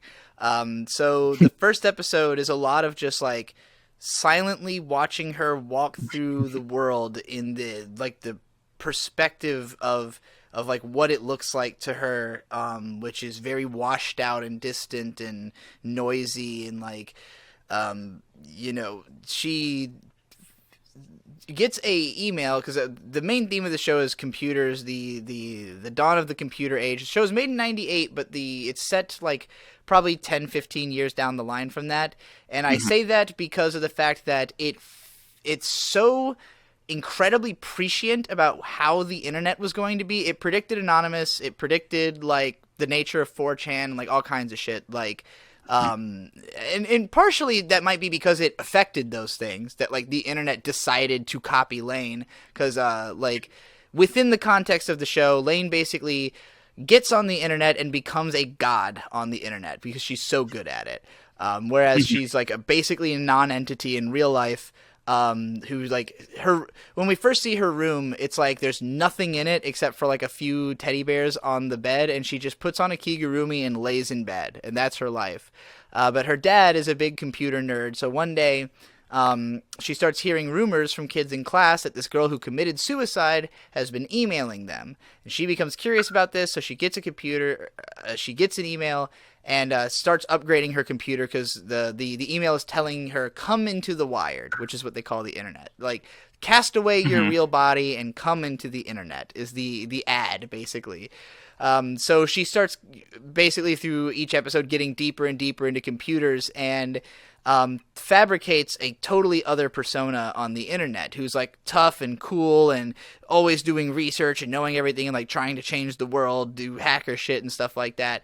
But as the separation between her real self and her internet self and the way she's perceived online gets out of control, it creates other versions of her that like functionally exist because they are so extant within the context of the internet's narrative that they start affecting her real life without her being able to do anything about it.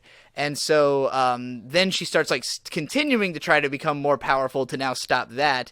And and when I say more powerful, I mean this is all very esoterically presented. So it's a show that the most common reaction people have is I had to watch it 4 times to completely understand it. And like I was one of those pretentious kids who watched it when I was 16 and was like, I'm pretty sure I get the point. And then like every 4 years I watch it again and I'm like, I did not get the point last time. But yeah, like it's very philosophical. It plays on all sorts of weird and interesting ideas. And again, was super predictive of the future because I just think the writer Chiaki Kanaka was like someone who was actually using the internet to like the fullest extent in 1998. Like he really understood what was going on there and what was happening and was able to represent it really well. So it's the best. It's still probably one of the best shows about the internet and how the internet works. And I think maybe it's because it came out so early that it was able to sort of abstract a lot of that stuff that you don't have to worry about the literal like way that computers currently function because the abstract elements of it still makes sense in terms of like the effects the internet has on society and on the on people's psyches. And Lain is in real life, just like in the anime, worshipped as a god by like a cult. There are Lainists all over the internet you can find. So I love Lain the most for the effect that it has had on society, like a self-fulfilling prophecy of like creating the idea of a god in the internet that is just some little dissociated girl, you know? So yeah, it's a lot of fun. Well, it's not a lot of fun. It's actually kind of a waking nightmare, but I like that about it. So it's my next film, sort of. I mean, we're going on this like associative thing where my next film was a movie made in the late 90s the early 90s, and it was about the late 90s, but it had a lot to say about how technology would be in the late 90s, and I actually think it really was talking about technology that we would get in the late 2000s or the 2010s, because, you know, people in the 20th century thought we would advance faster than we actually did, you know, in a sort of sense. And it's the movie here. I'm gonna get it really fast. I made a video on it. I'm actually quite proud of my video on it. It's a movie called Until the End of the World. So it's a film by Wim Wenders, who is one of my favorite directors. He directed Paris, Texas, Wings of Desire, Kings of the Road, The American Friend, Alice in the Cities. Just an absolutely amazing director. And Until the End of the World is pretty much, it's not pretty much, it is his magnum opus. It was kind of a lost magnum opus because the theatrical cut that came out was 2.5 hours long.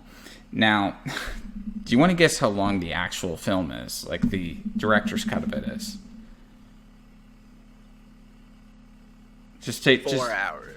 4 hours and 47 minutes. Jesus so Christ. Yeah, so the cut that you should watch the film is almost 5 hours long. Now, you can cut it, like, there's two kind of distinct parts of this movie that you can, like, cut it up into, and you can treat it like two films, you know? I mean, that's how I watched Justice League, because I watched it like it was two movies. But, you know, Until the End of the World, I sat through the entire film. I've seen it several times. So I've sat through the whole thing just in one sitting many times. I absolutely love it. It stars Sam Neill, Solveig Domartin, William Hurt, Max von Sydow, and Jean Moreau. And the first half of it is this, like this worldwide road trip. It's basically a road trip type film where Solveig Domartin is going from like Italy to France to Germany to Spain and Portugal, and then to Moscow and China and Japan, and then to the States, and then to Australia. You know, it's like this worldwide road trip where she's kind of chasing after William Hurt, Sam Neill, and Rudiger Vogler, who's a private investigator, chasing after her. It's like all these people sort of chasing after each other, and it's like this kind of like this romantic triangle that's going on, and hitmen and stuff are all involved, and it's really exciting. It's got a lot of like references to, you know, to movies of different places. Like when they get to Japan, it references a lot of like Ozu's films, which I'm a huge fan of Ozu, and it's super fun. And then the second half, it takes a big dramatic turn, but it's just as interesting. And the point of the movie, and a lot of what the movie's about, is about dreams, and it's about technology. And so basically what William Hurt has been doing for the entire film is he has this new technology that his family has developed that allows pictures to be taken that blind people can see. So essentially he's taking pictures with this device that they put, like his mom is blind, and they can sort of jack her into this construct, and she can see it almost like she's dreaming it. And so they get to the Australian outback where they have this like compound going on, and Max von Sydow is his dad, and Jean Moreau is his mom. And what ends up happening is that they find a way to record their own dreams, and then they become drug addicts to their dreams, like watching their dreams. It is really cool. And one of the big parts of this movie is that Wim Wenders used NHK, which is the big Japanese television studio. They had all this like in the early 90s, they had all this like really cutting edge technology to essentially like deep fry images, like what we would call today is like deep frying. But he was using it to really sort of like take these video images and really push them to their limits to make them this like super strange experimental type of images and everything like that.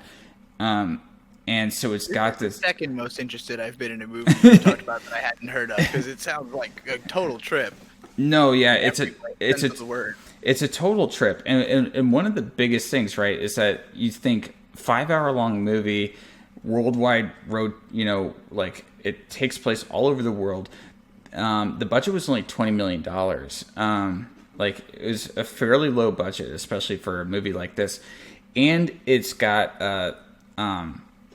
original music in it from the Talking Heads, Nick Cave, U2, like a whole bunch of like gosh, I don't know. I did it all in my video on it, but it's got like one of the most insane soundtracks: Depeche Mode, Elvis Costello, Lou Reed, all these like just. Basically every cool musician of the era. Yeah, exactly. Every cool musician of the era, and made a original song for this, and Patti Smith as well. But like one of the things, like, and what's funny about this is that Wenders, I mean, obviously Wenders was pretty well known by this time because he made Paris, Texas, and he had made Wings of Desire, both just absolute masterpieces. But he just sent out letters to all these bands that he liked, asking them to, if they wanted to make music for him. And he sent out like 19 letters or something like that, thinking that like maybe like 1 or 2 would respond. And almost all of them responded and said, "Yeah, we got something for you." And Wim Wenders, the director of this, he had directed music videos for U2 because Far Away So Close was that U2 song, and it was actually based on Wim Wenders' movie Wings of Desire. So he knew U2, and they were filming, I want to say it was Achtung Baby in Berlin at the time where Wenders was living, and they would hang out at the same cafe. And so he saw Bono and The Edge there and the guys, and so he went up to them, and he started talking to them about his movie, and he was like, "I'm making this film," and and he was like, they were looking at him like, "This sounds good, but if you can actually get something like this made, like it sounds super ambitious."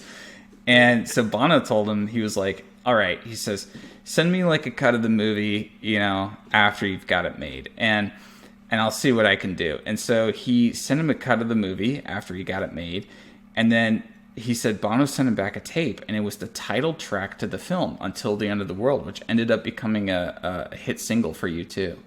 So that's great. Yeah, and it's just, and actually, I think that the soundtrack for it made more money than the actual movie. I'm not even surprised by that. Yeah. The roster there. Yeah, I mean, you're Nick Cave, U2, Depeche Mode, Elvis Costello, Lou Reed. I mean, come on. Like, of course, everyone was buying the soundtrack for it in 1991 or whenever it was. Yeah, 1991. Yeah, exactly. Yeah. But anyways, yeah, that's my number 8. The next is one of the movies I have on here, and it's Moonrise Kingdom, the Wes Anderson film. Wait, before you say anything, you know that I'm friends with the lead actor of that. Wow, really? I did not know that. Yeah, he helped me out on my video on Moonrise Kingdom. Wow. That's awesome. That's really cool. Well, I'm watching that video after this because that's one of my favorite movies as well. Yeah, and then I have like my audio cut kind of messed up, but I have like a whole conversation with him on SoundCloud that I've linked under the video of Moonrise Kingdom. Well, my number 7 is going to be one of the anime that most of the audience will probably have heard of, Cowboy Bebop. One of the very first shows that I was exposed to through being the first show on Adult Swim on Cartoon Network back in 2001. I kind of credit, like, when I describe to people, like, how long I've been an anime fan, I count it from the moment I saw Cowboy Bebop for the first time. And it's just the most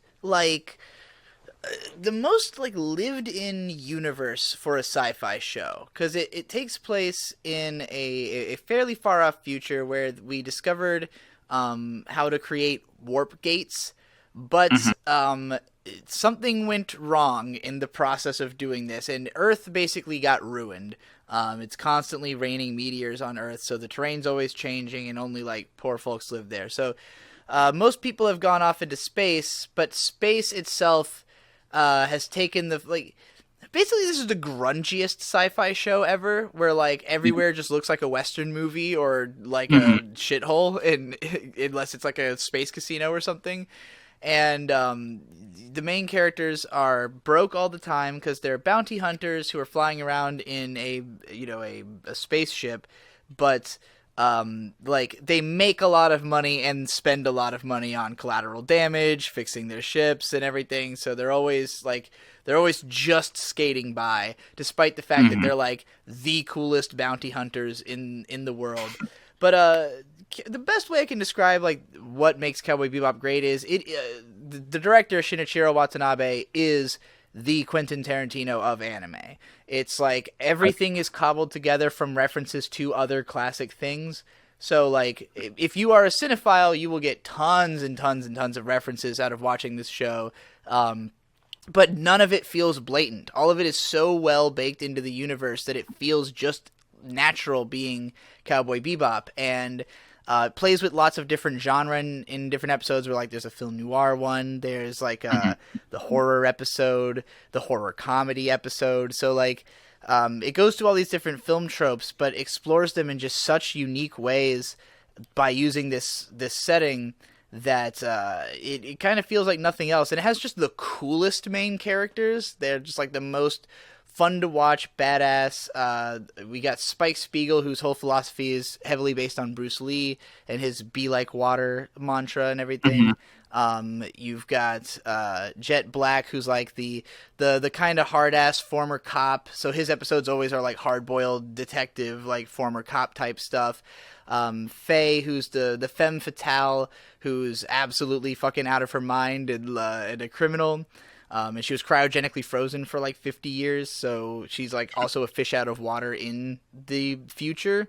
And yeah, just like everything it explores and does is so, despite being so couched in references, feels so unique because of the visuals and sound. Oh, and the soundtrack, which is what put Yoko Kanno, my favorite and probably the most famous anime composer, on the map. Kanno's specialty is that when she goes into a show, she, like, particularly with Cowboy Bebop, she had never really listened to jazz music ever.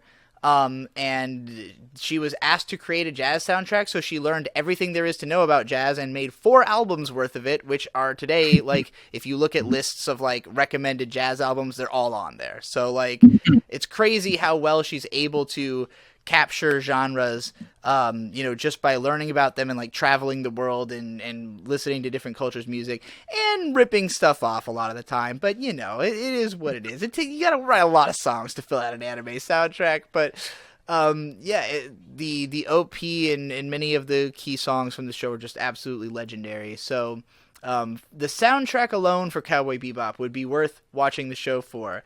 But the art design, the feel of the whole thing, it really stays with you. It's a show that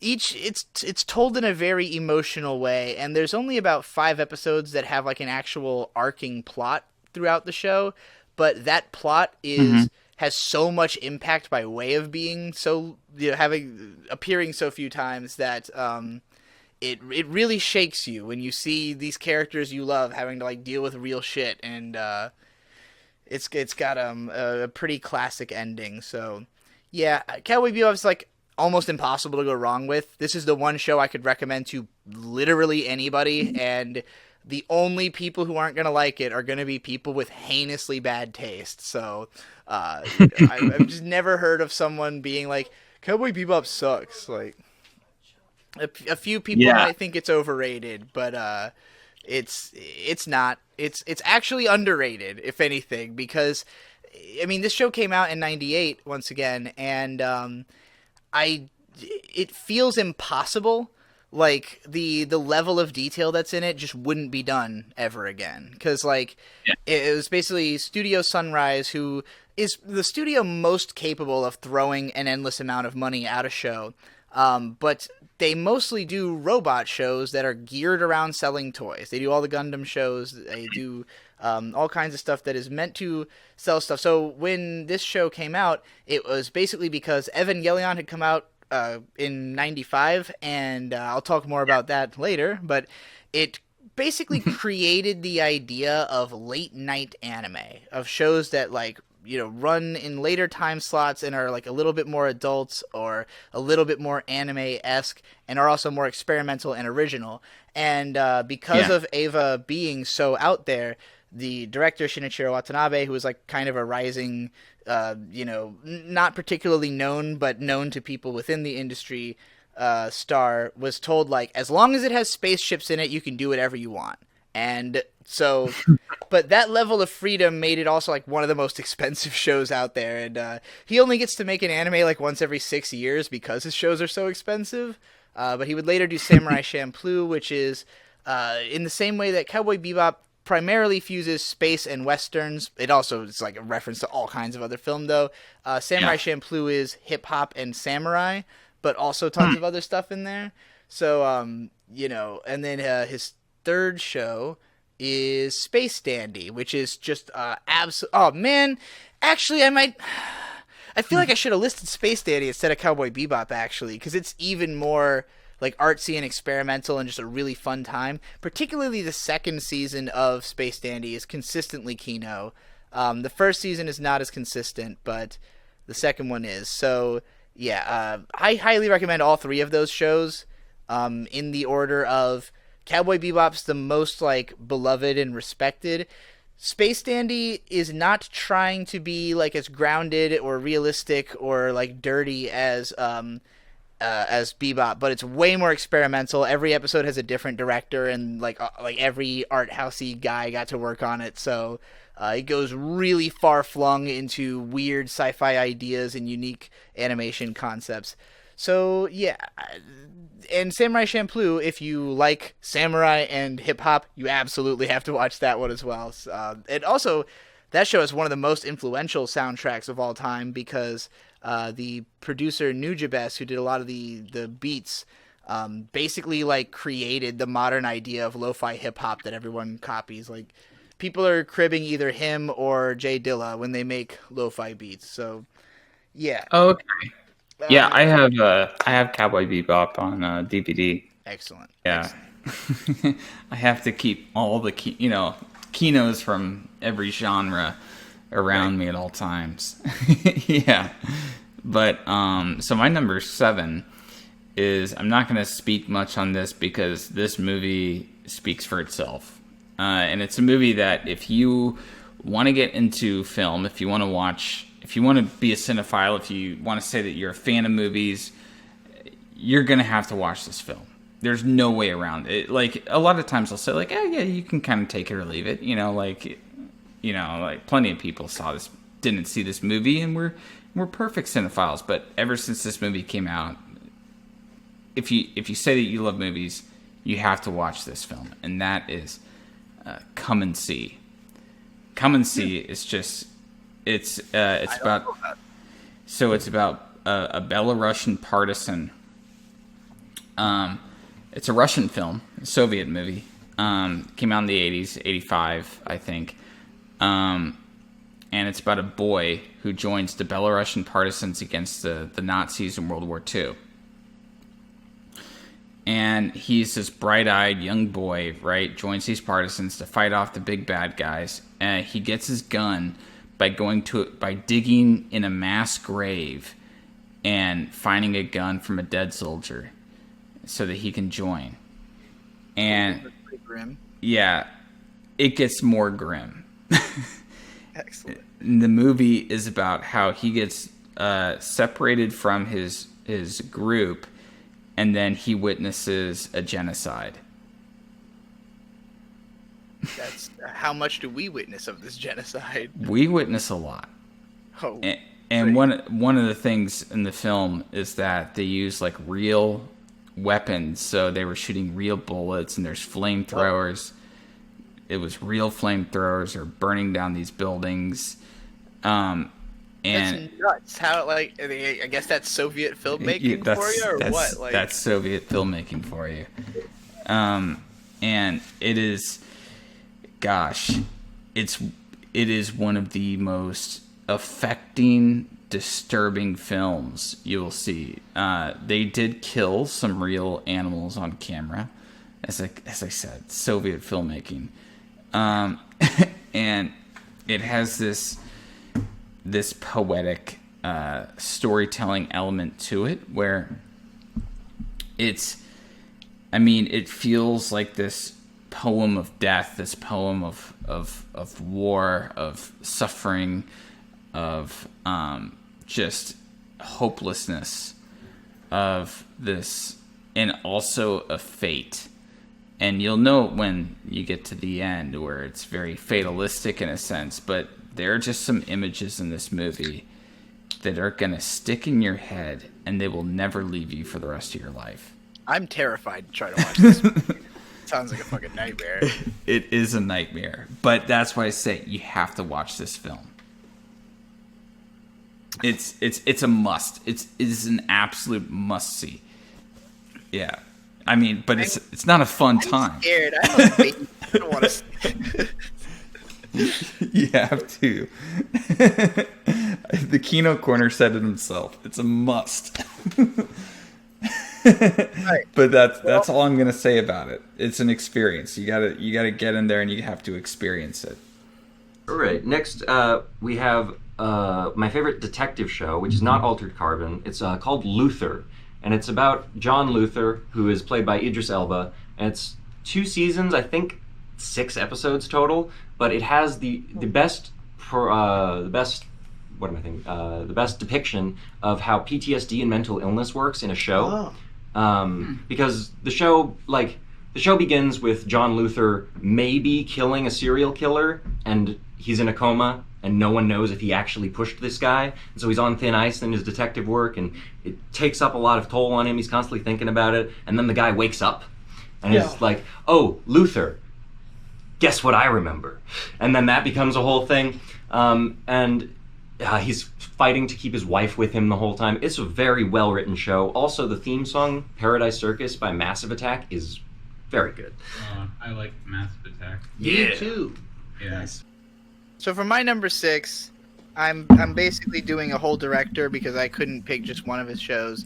Probably the most acclaimed director of the last 15 years or so to make a splash is Masaaki Yuasa.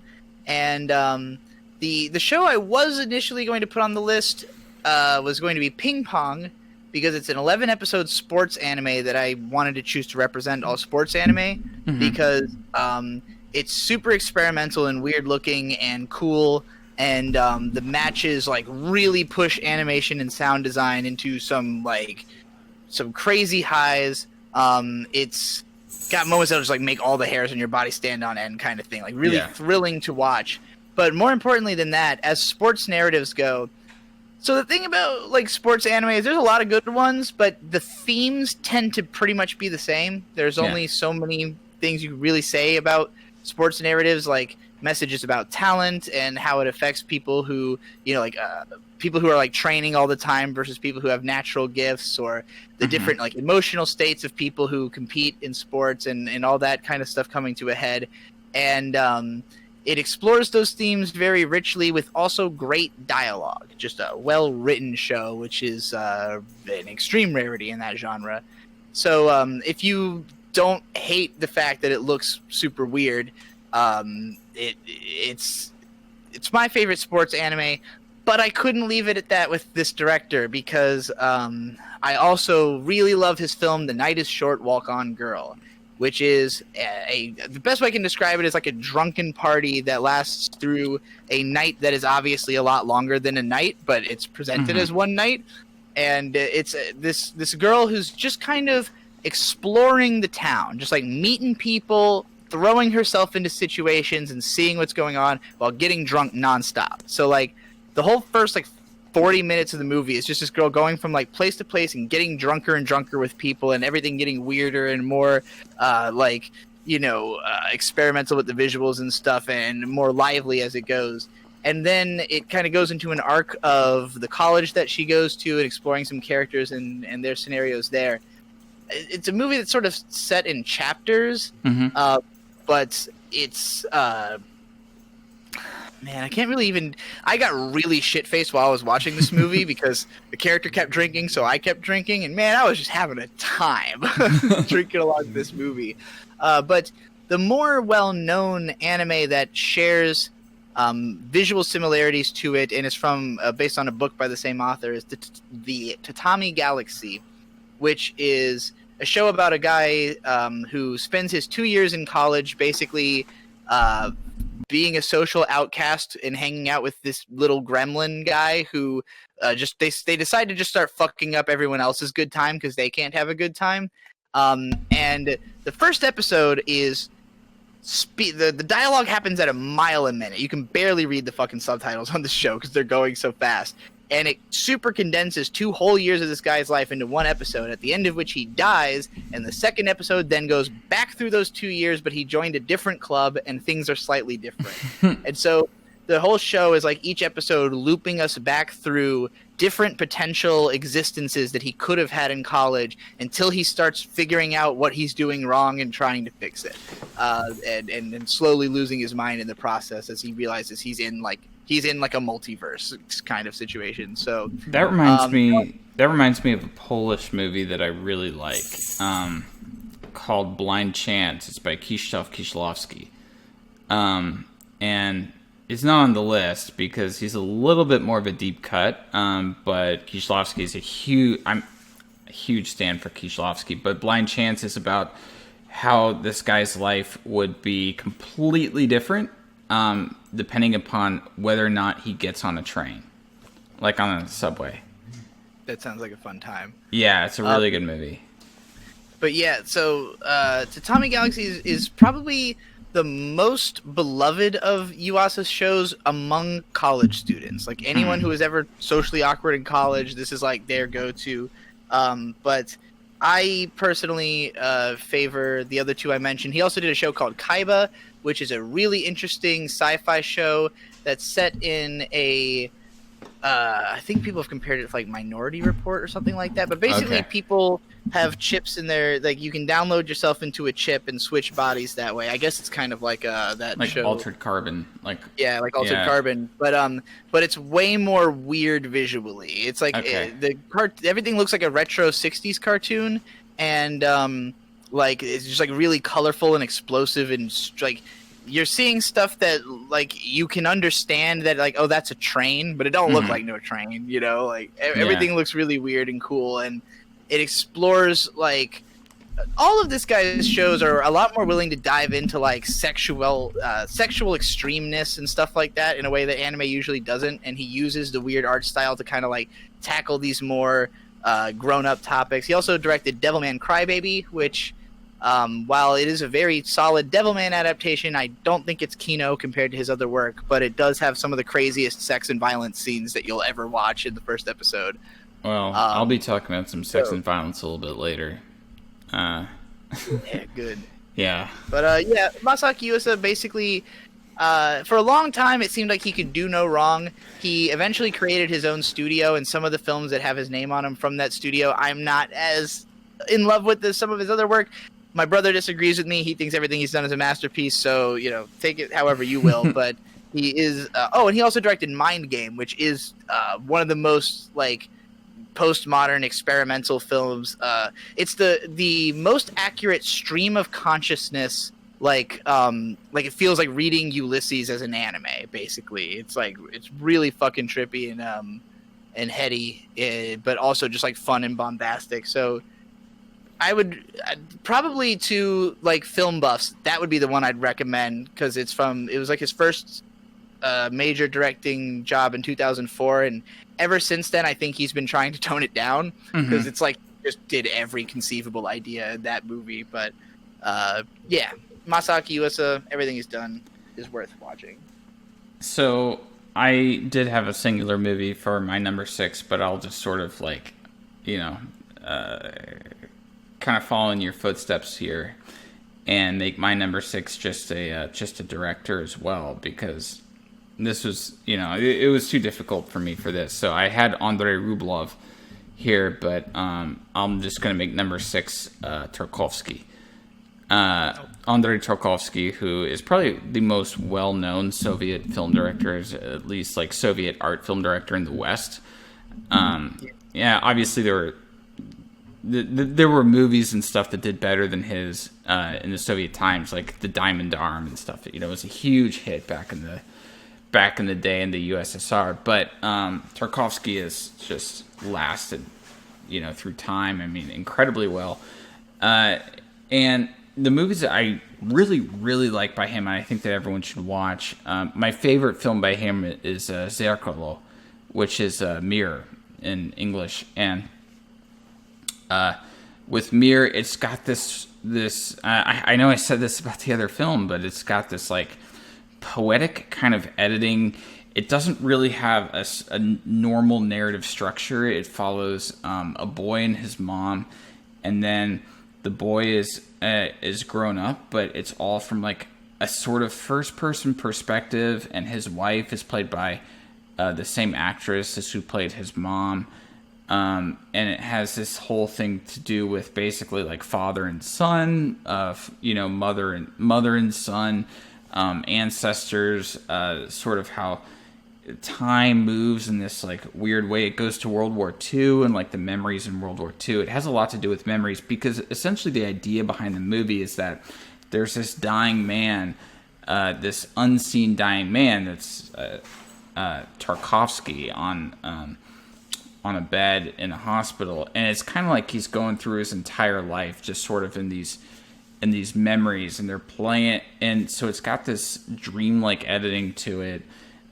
Each sequence has kind of its own little story that it's not like there's this big overarching story other than this is just this guy's life. And a lot of this movie too was a tribute to his father, Tarkovsky's father, who was a poet.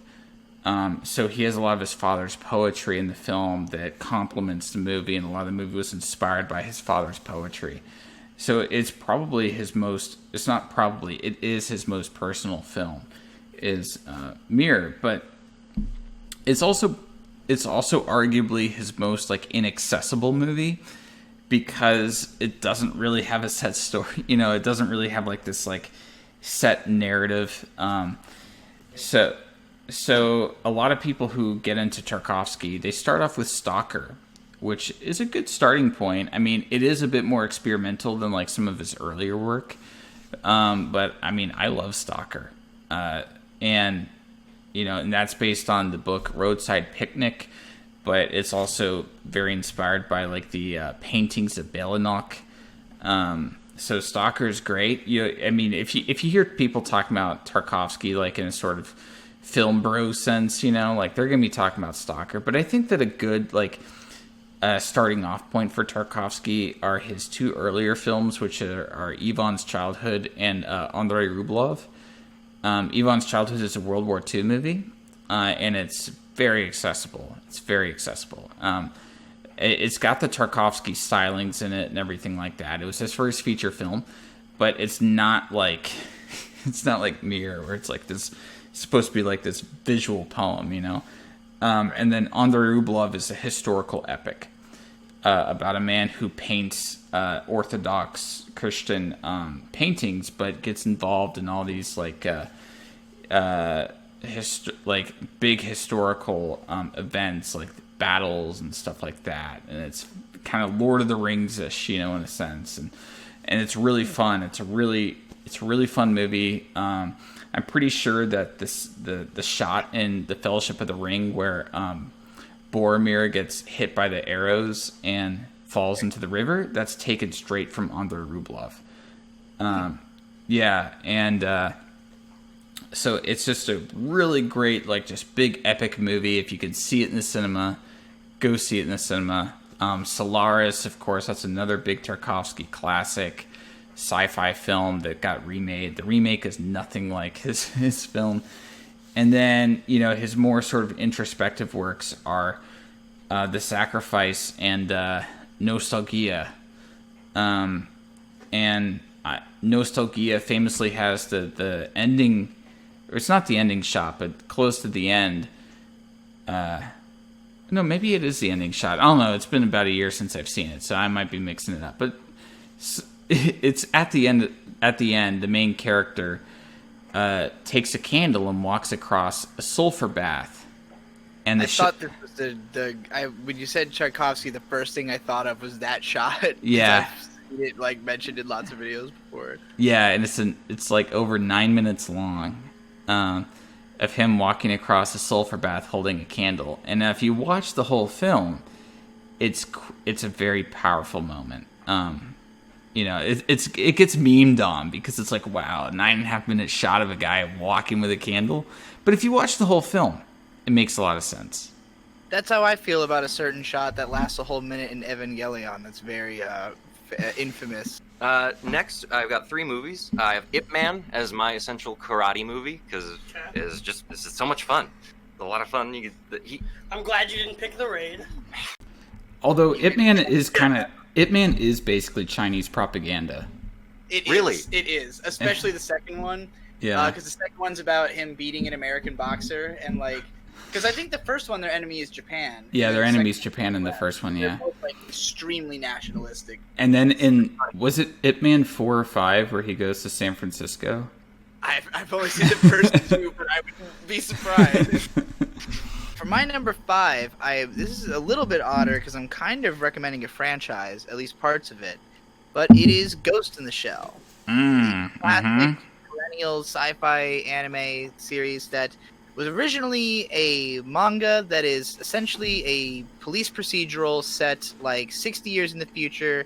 The main development is that we have cyber brains now. You can turn your brain into a cyborgized brain and cyborgize pretty much every part of your body and interface with technology more directly. And there's lots of newfangled weaponry and stuff that the characters have to deal with. But it's one of the probably in the world of anime, it is the most hard sci-fi where the author of the original manga was trying to justify everything because he knows the shit he's talking about. There's parts in the manga where there's just whole paragraphs of explanation of how something works in the sidebar.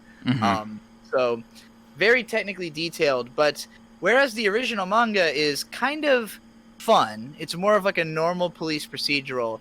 The film by Mamoru Oshii from 1995 is very dark and dour and atmospheric and very famous. Had a ton of impact on a lot of directors. Was one of the first anime to really break the West. There had been anime fans who speak English in the 80s and stuff, but when Ghost in the Shell and Akira really blew up in the UK and US, and that brought anime to a much bigger audience in terms of a bigger older audience. They were big with college students and shit. But Ghost in the Shell is it's got the tits and violence that draw people in, but the true appeal is the philosophy and the just unbelievably fucking gorgeous animation and background art and music. But as much as I do love the Ghost in the Shell movie, it is basically trying to boil down the concepts to the most focused, just one story that tells you the core ideas of Ghost in the Shell. Yeah. The actual best version of Ghost in the Shell, in my opinion, is Standalone Complex, which is 2 26-episode seasons of TV that were made for they were pay-per-view anime. It's one of the most expensive TV anime ever made because every episode costed the amount of a OVA. But it's just because of the fact that it takes the time to flesh out this sci-fi world in so much more depth, and it takes itself very seriously as a police procedural while also being a lot more fun than the movie is. It's got a jazzy Yoko Kanno soundtrack and really interesting animation because like it's one of the first shows to integrate CG in a way that actually looks really good, and it's shocking that it came out in like 2004 because most anime today can't do that. Yeah. But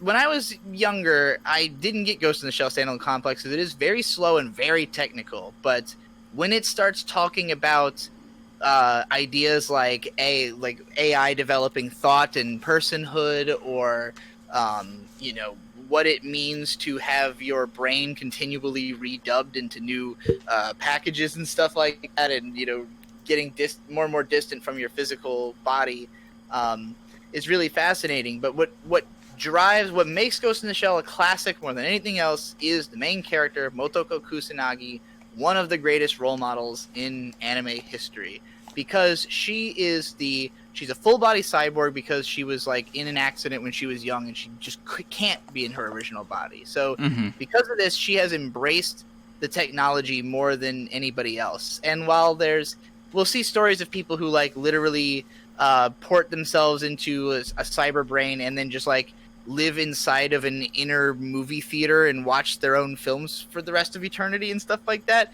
Motoko Kusanagi is very dedicated to knowing and being able to do everything. Anything to do with technology, she has to understand it. She's like a huge presence in the internet world where she's like actually an internet celebrity basically. And in the manga, she makes her own porn games to release on the internet.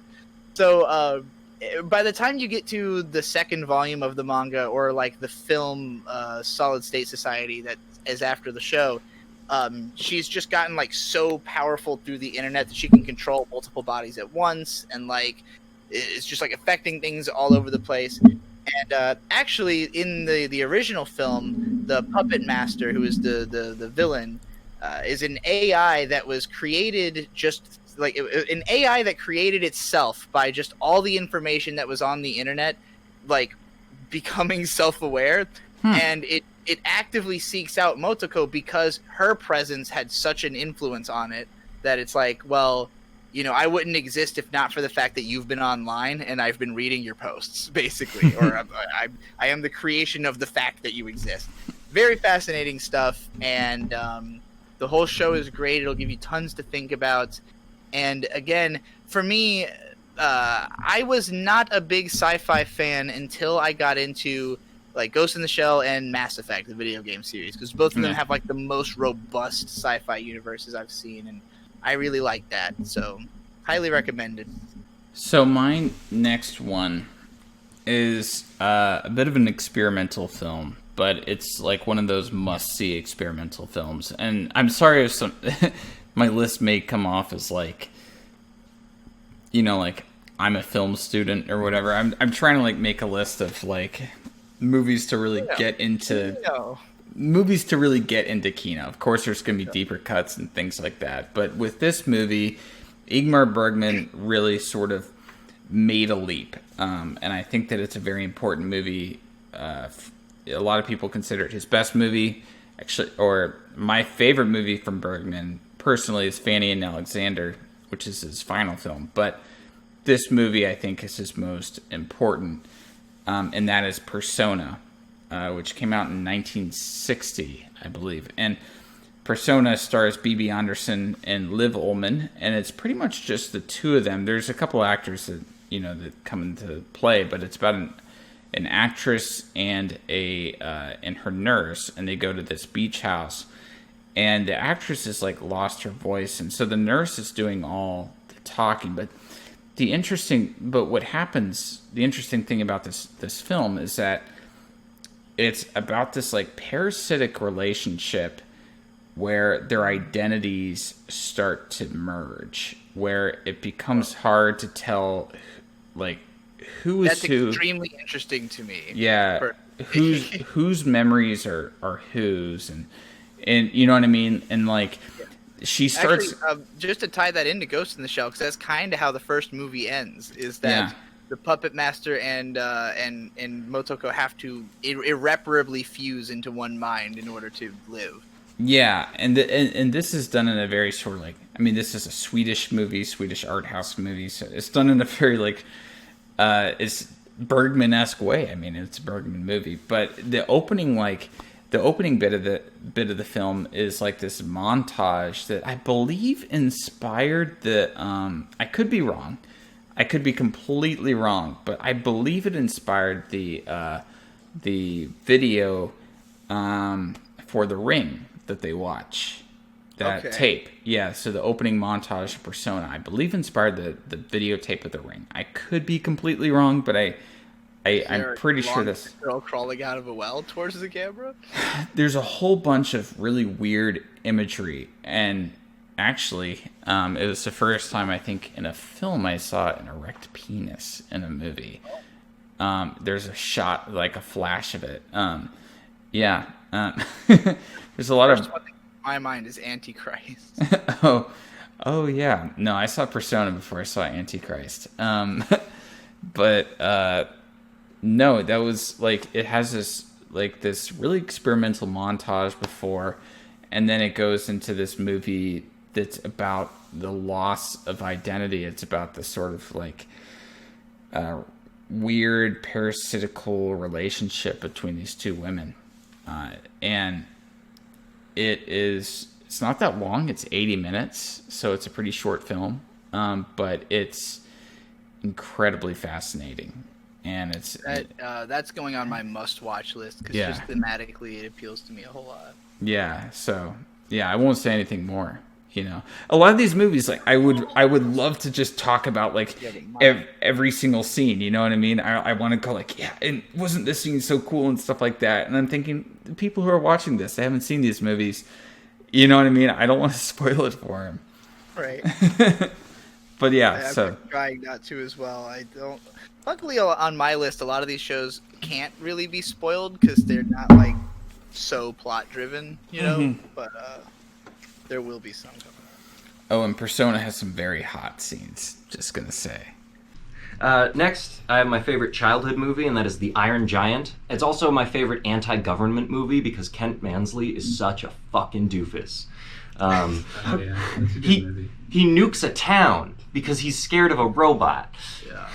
With people in it. Where's the robot, Mansley? It's pretty American. All right, well, my number 4, I'm going to do another director because all of his films are necessary viewing, and there's only 4 of them because he died at 48 of pancreatic cancer. Satoshi Kon.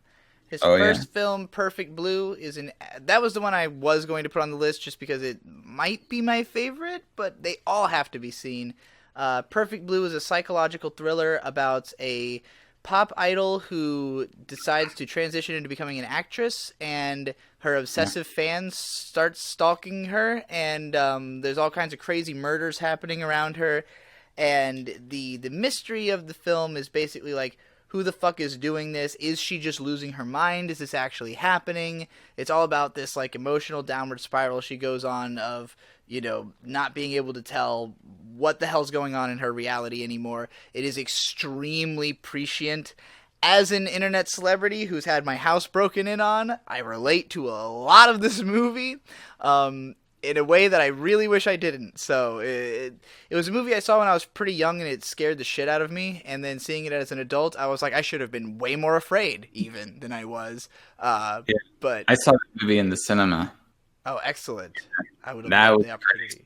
That was a great experience, yeah. No, I love that film. But I did get to see a second movie in theaters when they ran it like last 2 years ago, something like that, which is Millennium Actress. Another highly necessary love letter to all of film history because it's about this documentary filmmaker who's obsessed with an actress who's, I think, like in her 80s. And like he's been watching her movies obsessively, and he wants to interview her before she dies. So he goes to her house, and as she tells him her life story, it is presented through showing you all of her films. So it's like we are transported into the movies, but it's blending the reality of what she actually did with the movies she was starring in at those times. So again, it's kind of like mysterious what's real or what's not, and like there's lots of meta and fourth wall stuff where like the characters are interacting, on all these different layers of the storytelling. So it's super fucking entertaining just to watch it happen, and like all the inventive ideas of how to, blend reality and cinema. That's pretty much Satoshi Kon's obsession is, I don't want you to know what the fuck's real or what the hell's going on in these movies. They're all really surreal and really good. And the next one he made right after that, Tokyo Godfathers, is the perfect Christmas movie.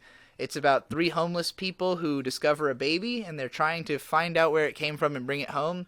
And pretty much every step of the way, it's a comedy film, unlike his others, which are, Millennium Actress is just like a fun drama, like a biopic, whereas Perfect Blue is a fucking nightmare. And Tokyo Godfathers is a fun, freewheeling, good-spirited, also a very good Christian movie, or at least a movie about faith. Because the low key thing that you'll notice if you've seen the movie a couple times is that at no point does the plot ever progress because of the effort of the characters. It only ever progresses because of sheer chance, and the characters are not aware of this. They're not really noticing it's happening, but they're just kind of experiencing the story and going through it. Also around this time, Satoshi Kon did his only TV show, Paranoia Agent, which is 12 episodes, super fucking trippy and psychological. That one's about a character designer who is under a lot of stress, and so she designs a character, and it takes the world by storm, is the best way I could put it. But it's sort of a psychological thriller with a little bit of a horror tinge, that's really about the way that people go into their own illusions, the way that people create illusory worlds for themselves and lose themselves in them, essentially, until the point that all of society is doing that. And then his final film, Paprika, is about a dreaming machine where you can go into people's dreams and fucking do detective work. Also based on a novel.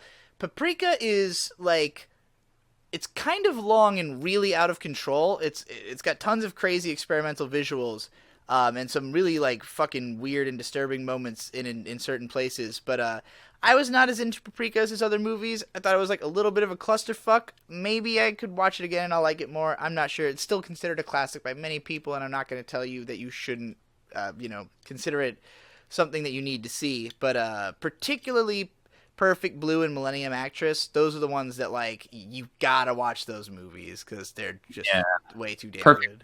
Perfect Blue is so good. Actually, in my beginner's guide to cinema, I recommended Perfect Blue. That was one of the few animes that I did recommend. Yeah. I should also mention that before Satoshi Kon was an anime director, and he's done a couple, he wrote a segment of this anthology film called Memories, an experimental anthology that the first part of it, Magnetic Rose, is a sci-fi ghost story that he wrote that's really cool. And he also directed 2 episodes of one of the old JoJo OVAs, the old JoJo Part 3 OVAs, which is, his episodes are pretty fun. They've got some Satoshi Konisms in them. But he was also a manga author before that, and he has a manga called Opus that is about a manga author getting trapped in his own manga. And in that manga is a very late 80s police drama about psychics, police with psychic powers kind of thing. Very good read as well. But yeah, anything Satoshi Kon ever touched was absolute genius, and we lost him way too early because no one has come anywhere close to being able to fill his shoes. No one makes movies anything like his movies. His last movie, The Dreaming Machine, had to be abandoned. The producer spent 10 years trying to find somebody who could finish it, and he couldn't. So it's probably never gonna happen. That's what happens, when you have a visionary that is lost. But speaking of Satoshi Kon, I'm going back to Japan with my list.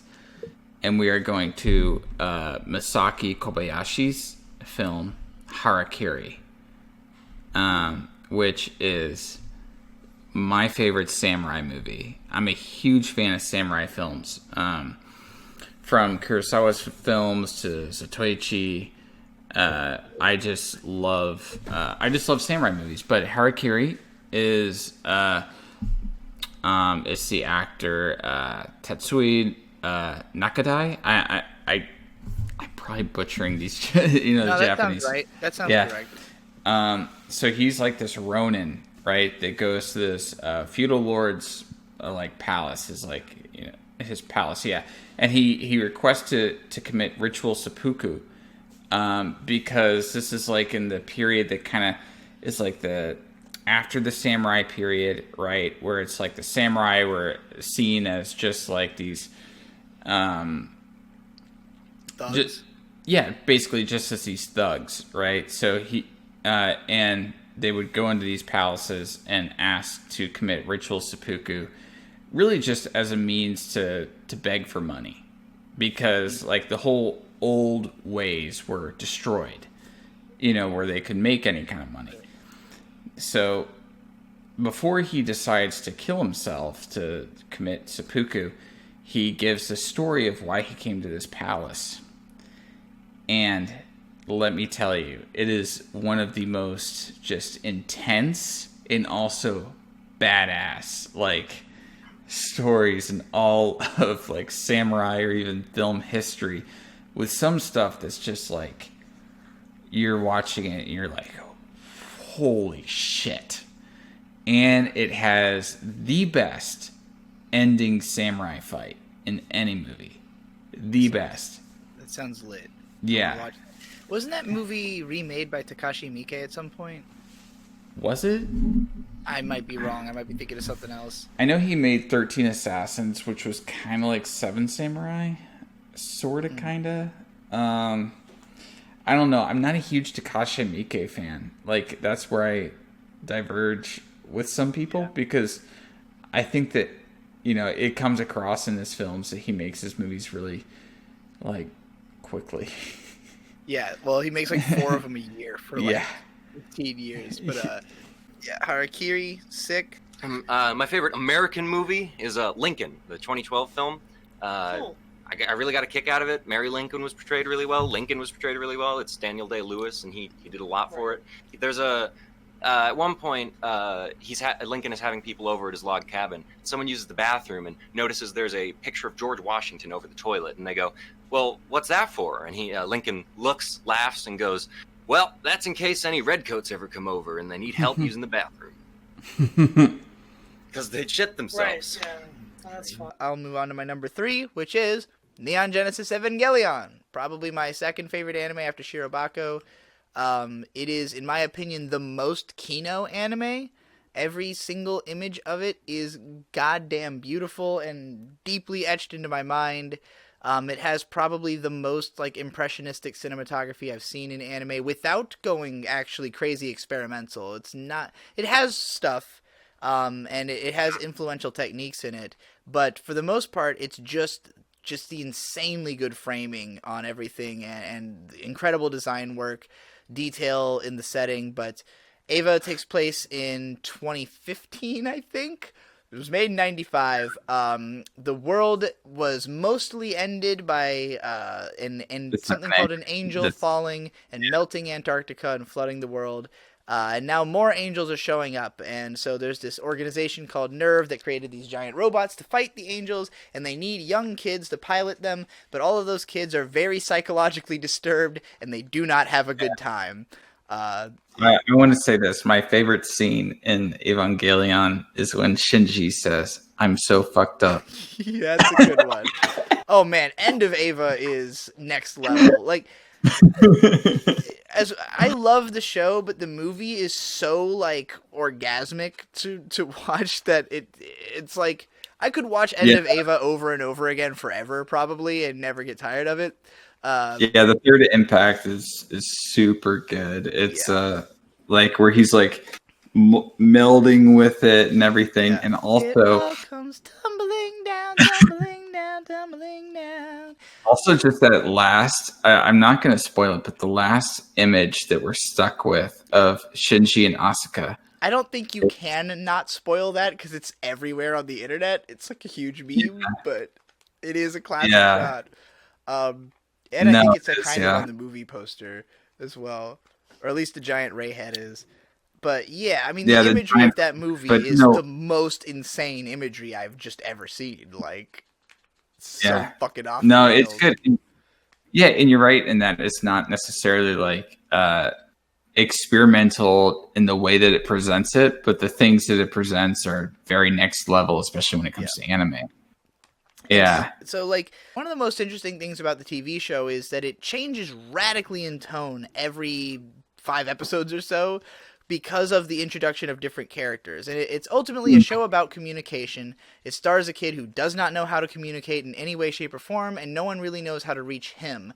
And so he has to pilot the Eva. No one else can do it. He has no desire to do so, and nobody really knows how to motivate him to do so. So the first 4 or 5 episodes are just the older characters figuring out, like, how do we get this kid to pilot the robot? And then once that finally happens, then we go into the arc where Asuka shows up, the other pilot who loves piloting the robot, wants to do nothing but pilot the robot, and really resents the fact that she is just not as naturally good at it as fucking Shinji is, that piece of shit.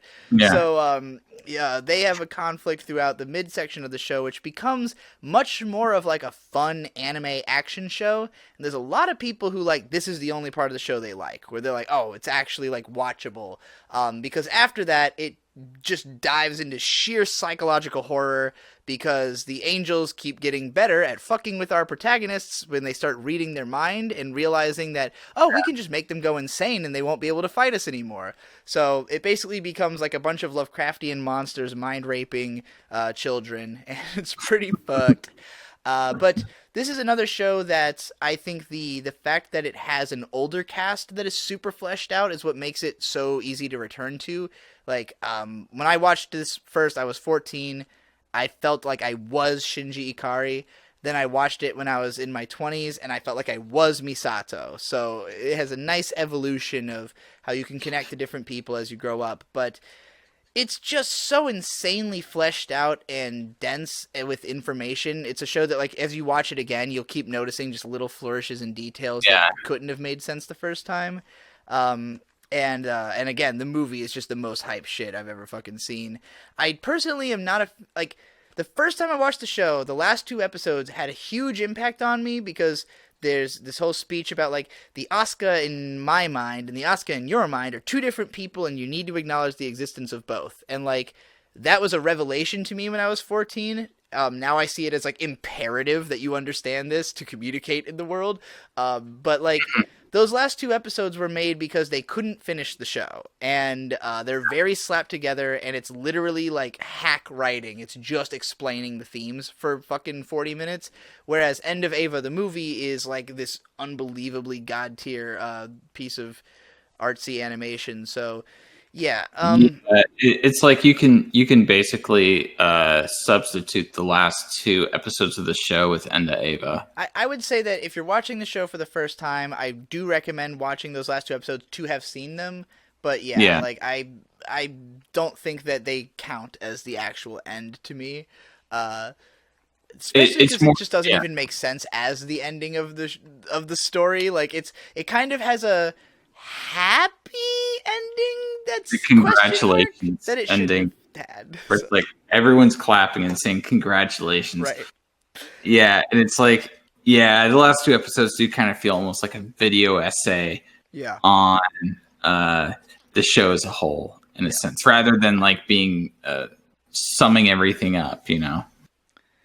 But I'm a huge fan because it's much like Sangatsu no Lion that I mentioned earlier. Both of those are shows where there are visual moments that capture feelings so perfectly that, like, that's the way I understand that feeling, is through, like, that image.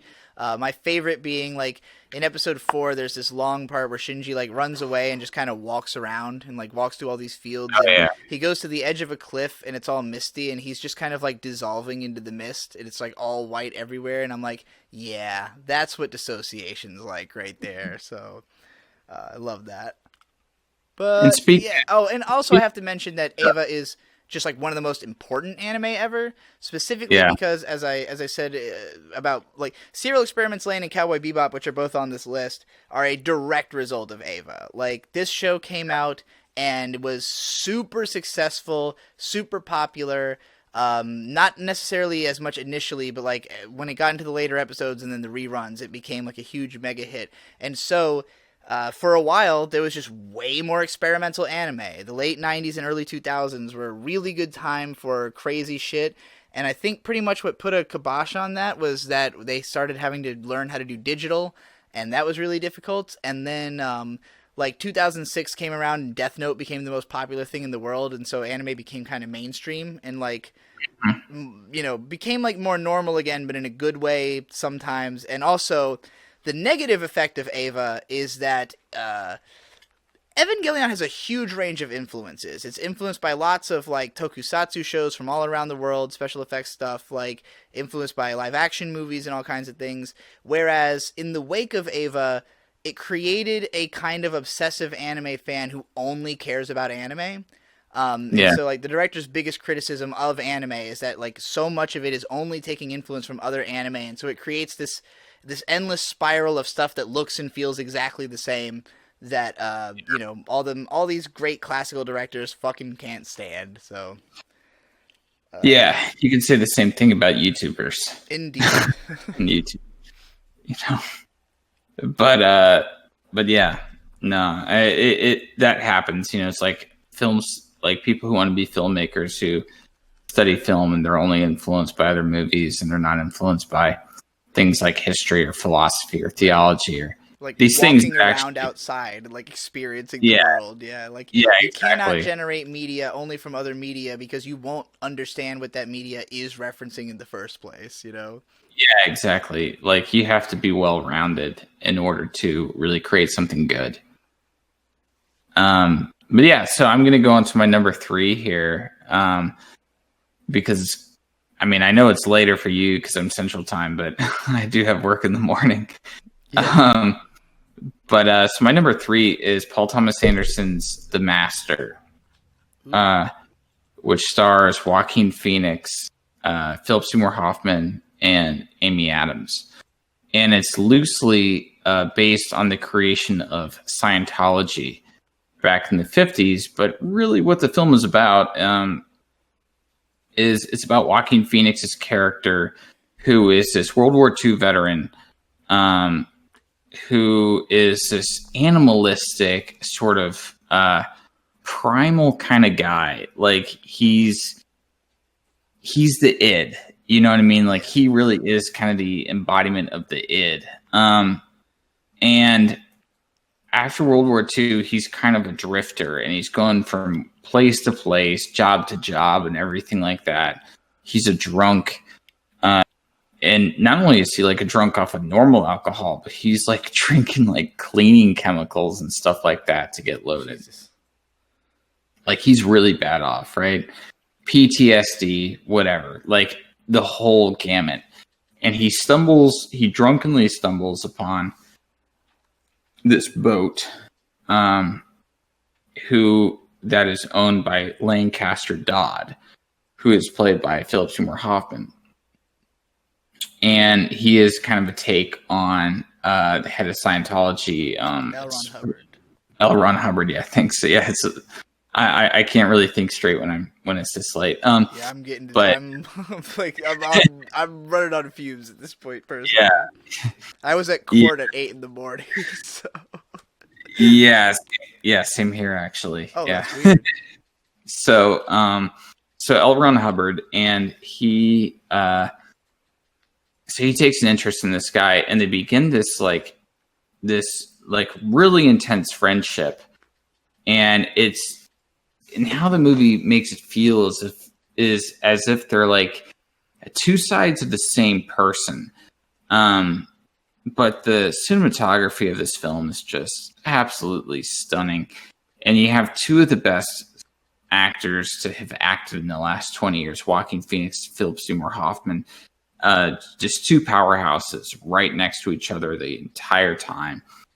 I've definitely heard of this movie for being like the big actor movie. Like this is the performances movie. Yeah, no, but I mean it's a lot more than that. The thing is that it is one of those films that you can watch and then you can just like continually pick apart and just see more. And every time I watch this movie, there's just more for me to see. And I think that it's a good introduction into Paul Thomas Anderson. You know, like all of his films have just great performances in it, because he also made, you know, like There Will Be Blood, Magnolia, Boogie Nights, Phantom Thread, Punch Drunk Love, Inherent Vice. You know, it's just like there's not a single bad movie that Paul Thomas Anderson has made, but my favorite it has to be The Master. So it's my number 3. And then my final one, which is a game, and I think the best game ever, is Borderlands 2. Borderlands 2, man, I love that game. You have to watch Borderlands 2 before you die, you guys. Yeah, you play it. You gotta play Borderlands. You gotta do it. Look, I'm gonna have to disagree with you here, Bird. The best game ever made is the original Deus Ex. I haven't played it, but I would believe that. That's probably the most like Kino video game. Yeah. If you were to go on like 4chan's gaming board, that's the one. I'm a guy that grew up on 4chan, so you know, I guess I'm predictable. You're called Kino Corner. I think you. Coolest 4chaner I've ever talked to. All right, my boss just called me. I got 4chan a always secret does mission, that, though. and I do choose to accept it. My phone's gonna self-destruct if I don't get out of here. All right, my number 2 is going to be another of the most important anime of all time, Mobile Suit Gundam. So, Mobile Suit Gundam is the original big robot show. The original, like, realistic big robot show, because it came out in 1979 at the tail end of...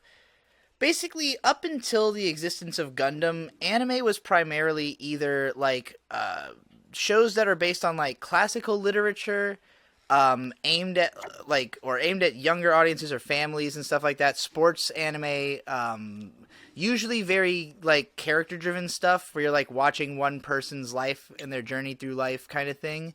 Or, like, really dumb, schlocky robot shows for kids that were made to sell toys. And at some point, after about 10 years of schlocky robot shows, a bold visionary director named Yoshiyuki Tomino was like, hey, what if we made one where the robots are like actual war weapons, like a war story with these big robots? Wouldn't that be neat? We'll have like an all-white robot. It'll be like a real gritty thing. And the studio was like, you cannot make an all-white robot. Throw some colors on that bitch. And he went, fine. So he made Mobile Suit Gundam, which is like one of the most hard-nosed war stories out there, because what Tomino loves to focus on is the chaos of war specifically. It's always about how, like, when big robots show up and start fighting in your town, a bullet casing can hit the ground and crush you and you'll die. And, like, every scene is madness. And but the main character is a kid named Amuro, who is, his dad is the designer of the Gundam, unbeknownst to him, but he ends up stumbling into the cockpit of one and having to fight a couple of enemies and kill them right away. And he lives in a space colony. This is another show with like a super fleshed out sci-fi universe with all kinds of crazy tech and like, but it's much more politically driven. It's not trying to be realistic in particular with its technology, but it does have really realistic politics and characters, and the way the characters act feels real, and in a way that's uncommon to really anything, because I think most writers try to make their characters kind of smart or like cool and pithy. Tomino's approach is like, everyone's a dumb piece of shit. Like, at best, you can force them into maybe doing something good every once in a while. But, like, there are no real heroes or villains in the story. It's just war. Our main character happens to be on one side of it, and the people who are leading the other side are, like, definitely corrupt, but neither side is good. And, the original show is 36 episodes, which were condensed into 3 feature films that, if you don't think you can watch the whole show, I highly recommend watching the movies because they're fucking awesome. Especially the third one is like a kind of a classic. The second one suffers a little bit from how much was cut from it, from the show, but nonetheless, very worth watching and extremely influential, because in the wake of this, it created a whole genre of like realistic robot shows. But more than that, it kind of created like otaku. Like, it was the show it created the man baby anime fan, because it's like, oh hey, I can like dumb robot shit, but it'll be serious and like tell a story. Amazing. Like, so, you know, after that, the 80s was just all sci-fi and like, you know, fun, crazy, violent things made for adults. And like the anime boom really like kind of followed in that. And there's a ton of Gundam, which is off-putting to a lot of people.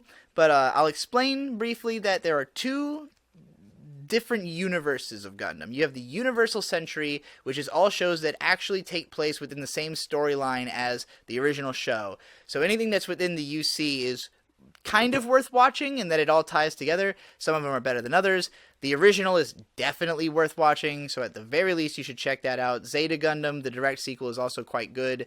And there's good stuff throughout. And then there's the alternate century stuff, which is basically in the 90s when Tomino just hated Gundam because they'd made him do like 6 shows and he was fucking tired of it.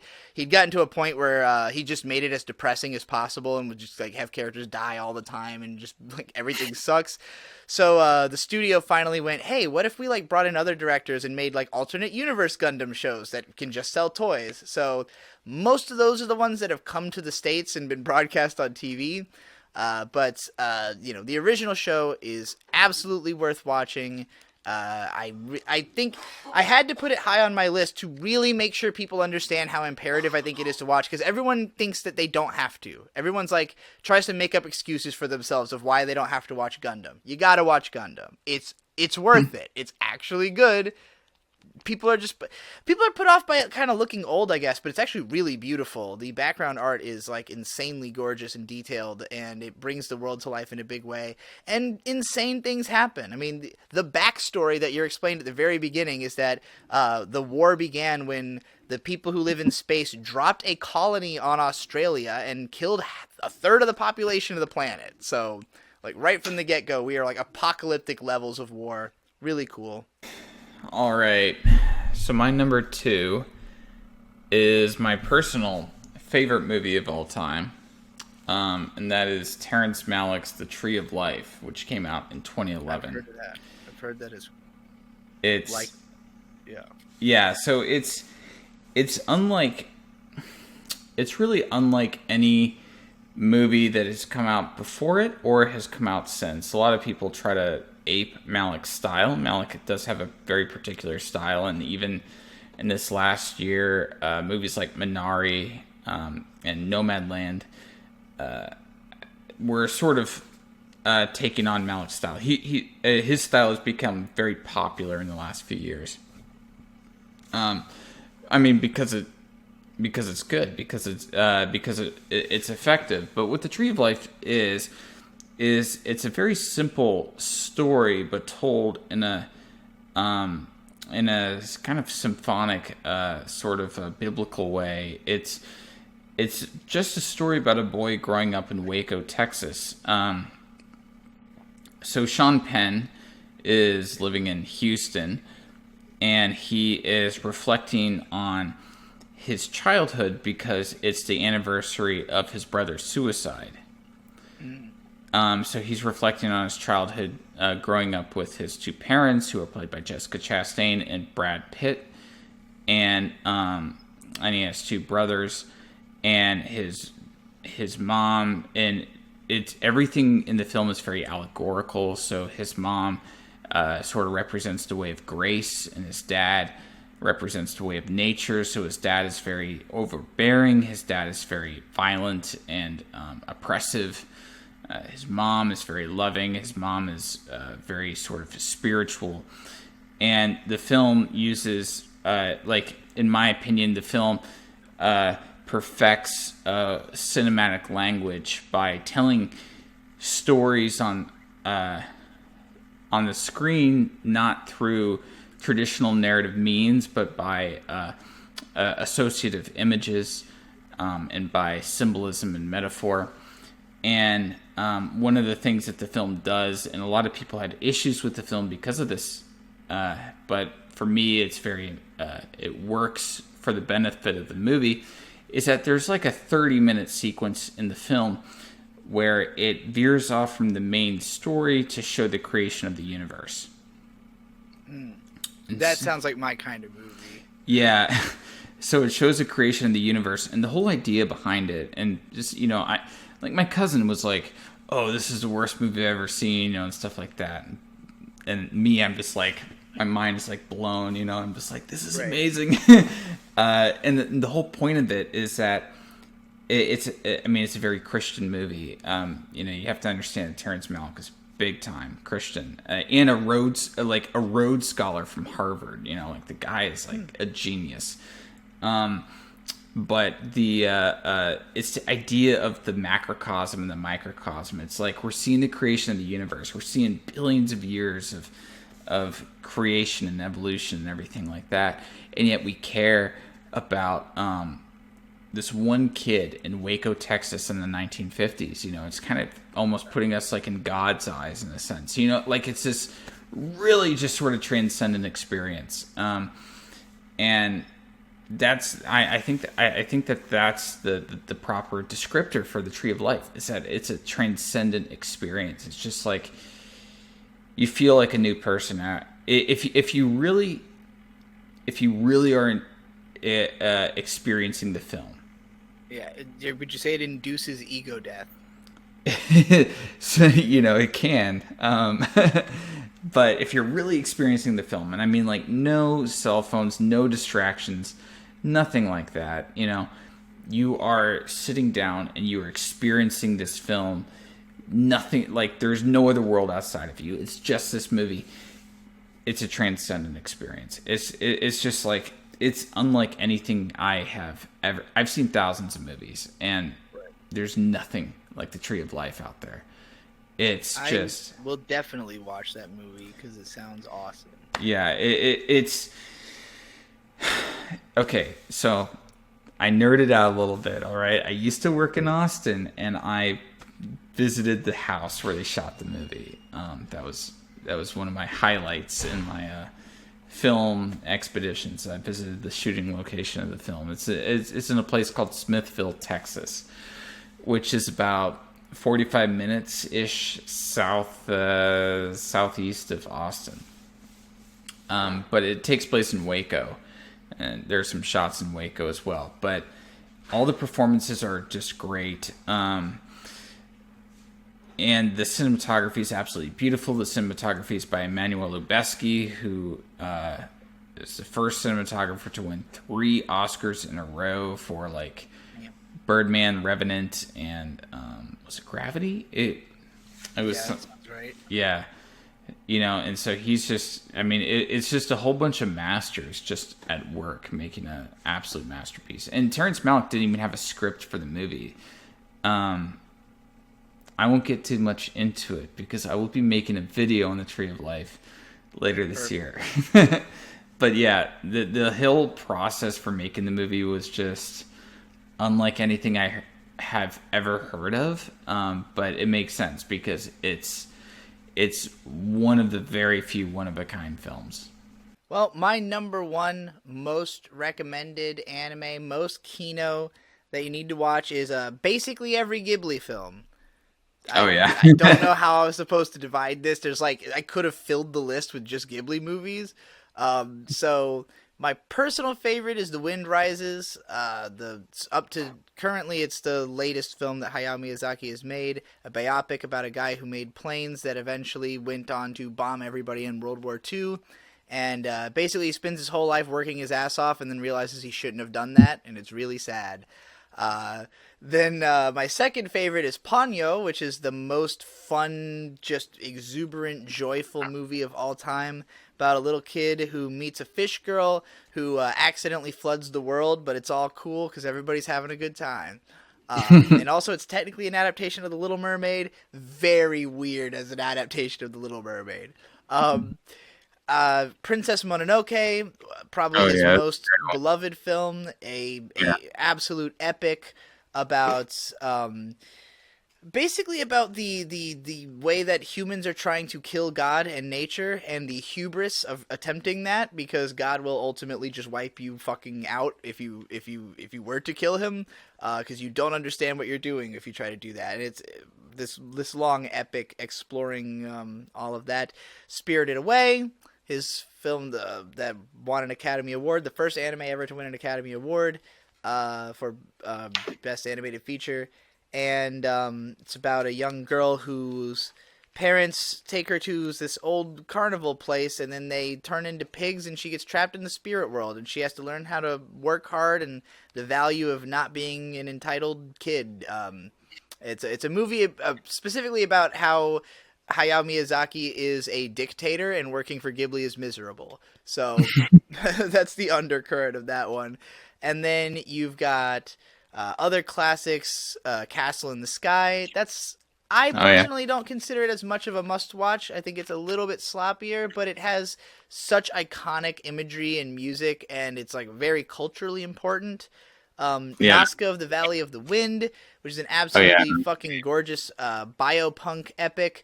The manga for that is even better. The movie's great, but the manga is like this 7-volume religious epic that is absolutely, everybody should read that as well. Then you've got all the fucking Isao Takahata films. Oh, I didn't even mention Porco Rosso. There's so fucking many of these. Anything Hayao Miyazaki directed is a must-watch. Anything Isao Takahata directed, particularly with Ghibli, is a must-watch. Grave of the Fireflies is a whole very depressing treatise on the death of the Japanese identity after World War II. There's actually a couple of his movies I still haven't seen yet. My Neighbor the Yamadas I have not seen. Pom Poko is presented as a historical drama, except it's about the history of tanukis, which are these little Japanese magic raccoons that can speak English and grow their testicles any size they want. There's a lot of testicle play in this movie, but it's really good. And he also did the most recent one before he died was Kaguya Hime, which is a classic Japanese folk tale readapted into a gorgeous impressionistic film that took 6 years to animate. And then even beyond those directors, the ones by Hiromasa Yonebayashi, which are the Secret World of Arrietty and When Marnie Was There, not as Kino as the other two directors, but still very good movies. I feel like I've named all the really important ones to myself, so yeah. Watch pretty much anything Ghibli made, and except for Tales of Earthsea, which is legendarily not good, but otherwise all their shit's good. Yeah, I love Ghibli. I've seen a lot of their films. I love the story of Princess Mononoke where he sent the sword and it said no cuts. Yeah. Legendary story. Yeah. That is great. Yeah. He sent it to Weinstein, didn't he? It was to Weinstein. Was it to Weinstein? It was Disney, but whoever it was, somebody when they bought the rights to the movie, it actually wasn't Miyazaki, but Isao Takahata who mailed a samurai sword to the Americans and said no cuts. And the reason that happened is because Nazca of the Valley of the Wind had been brought over in the 90s and completely changed into something called Warriors of the Wind, where they cut and rearranged it and made a whole shit out of it. So Miyazaki basically hiked his prices to the point that only Disney could afford to ever buy it. And it was because the head director of Pixar was such a huge fan that he convinced the rest of the company this is important, you need to do this. Yeah. No, I mean they made so many classics. I grew up. My Neighbor Totoro. How the fuck could I forget that? One of the best movies about child rearing. Really, it's about childhood and parenthood. And what was the other one? Kiki's Delivery Service. That too. I don't know if I would consider that as Kino as the others, because I think it's a little lopsided as a novel adaptation that it's paced oddly as a film, I think, but I still like it a whole lot. I mean, I'm not going to tell you not to watch Kiki. I watched that a lot as a kid. I think that's it's a really good kid movie. It might not age as well when you get older, but when you're a kid, it's great. It's a great thing to show young artists as a way to get them out of it's being a witch is kind of a metaphor for being an artist in that movie, and losing her powers is a metaphor for writer's block, basically. Yeah. Well, so you went completely Keanu Chungus wholesome with your number one, and I am going the exact opposite. Perfect. So my number one video, or my number one film recommendation, is Pier Paolo Pasolini's final masterpiece, Salò, or 120 Days of Sodom, which is about 4 fascist libertines during the Republic of Salò era, and so like 1944, who kidnap. Well, they go through this whole process of selecting these adolescent boys and girls, and then bringing them to this like sort of palace in Italy, and they subject them to sexual, mental, and bodily torture. And it's an adaptation of the Marquis de Sade's 120 Days of Sodom, but the man who the word sadism literally comes from. Yeah, so it's an adaptation of his book, 120 Days of Sodom, that he wrote in the Bastille during his final days, and it's an unfinished book as well, and it was a book that was banned for like over 100 years. So it's an unfinished work that was banned for a very long time. And so it makes sense that the movie that is an adaptation of it was in many countries banned for decades. But it fuses that with Dante's Inferno, and it places it in fascist Italy, but it's really commenting on corporatism and globalism in the 1970s, and I think that is more applicable to the status quo, or more applicable to how things are today than it even was back in 1970, like the mid 70s when it came out. Yeah, and especially with the whole thing about Jeffrey Epstein's island, Little St. James, it very much feels like you're looking in on Epstein's island. The film does, and the movie is theatrical. It's over the top. It's symphonic. It's poetic. It's disgusting. It makes you want to vomit while watching it, but it's beautiful at the same time. It's it makes you feel almost nothing for the victims. You don't even know who the victims are, and that feeling of feeling nothing for them but seeing this horrific stuff it gives you a strange feeling that you don't really get in a lot of films. And it's a counterpoint to his previous movies that he came out with called the Trilogy of Life. So here I have the Criterion of Salò, and here I have the Criterion of the Trilogy of Life. And the Trilogy of Life was celebrating Eros, so celebrating sexuality and love and all these sort of pre-modern values, and how Pasolini saw it is that in the modern era, sex had been commodified. He became a Volcel, essentially, and he just saw the world as disgusting, as culture. He thought that culture was had degraded and was no more, and and so Salò was an expression of that, and it was an expression of how he saw the world, and it is disgusting and it is vomit-inducing, but that is how he perceived the world, as disgusting and vomit-inducing. And it's one of those movies that you only really will have to watch it once, and you'll remember everything. Thank God. Handle it more than once. Although as I told you before we recorded this, my friends back in high school used to watch this movie like every day. Yeah, like the thing is that it is a shock movie, but unlike other shock films like a Serbian film or Ichi the Killer, there's so much going on in this film beyond just the shock value. It's an incredibly thoughtful film. It's packed full of philosophy and theology, and it just, everything has a purpose in the movie. everything makes sense allegorically and metaphorically, and once you really once you really understand what Pasolini is saying, it's an incredibly profound experience. And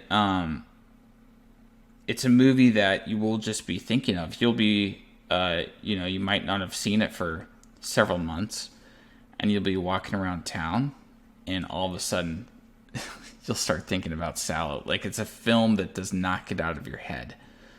And that's what I'm afraid of.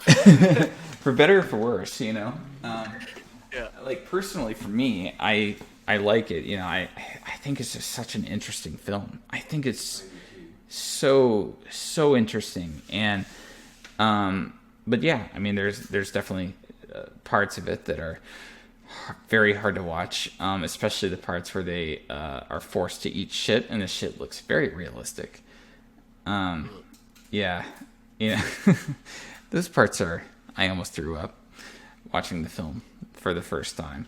Of course, like the second time watching any of these movies, it's like the impact is lessened, just because you know what's gonna happen, And but no, the first time I was like literally like gagging in my mouth watching it.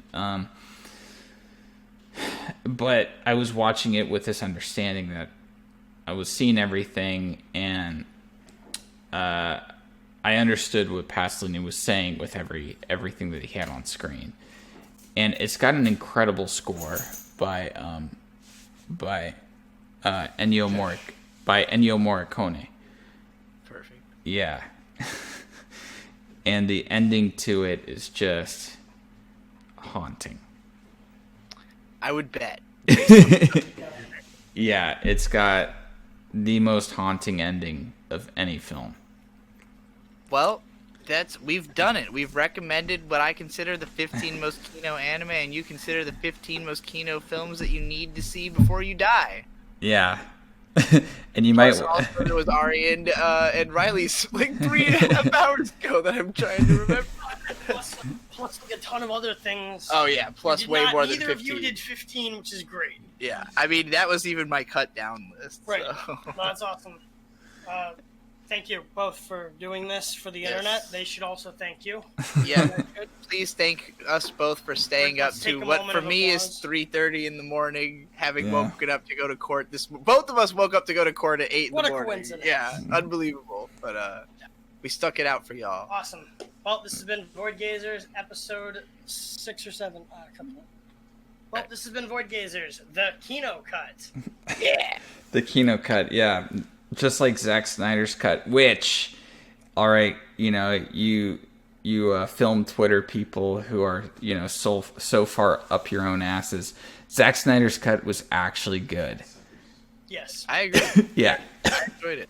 Yeah. Trixie hadn't seen the other Justice League movie and watched it and just came away with how could anybody not like it? And I'm like, well, it must be seeped in the context of waiting 3 years for it. Right. Because, it is good. It's good. It's good. It was fun. It was a fun time. I had a really nice Friday night watching it.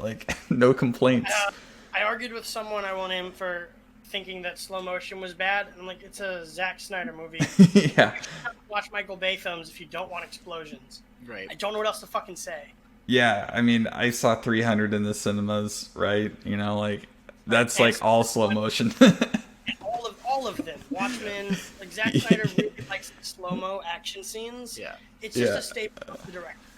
Yeah. Actually, you should look up Zack Snyder's list of his favorite movies, because he has really Kino taste.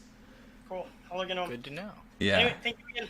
All right. Yeah. Get to bed. Thanks, guys, for having me on. I'm going to stop recording.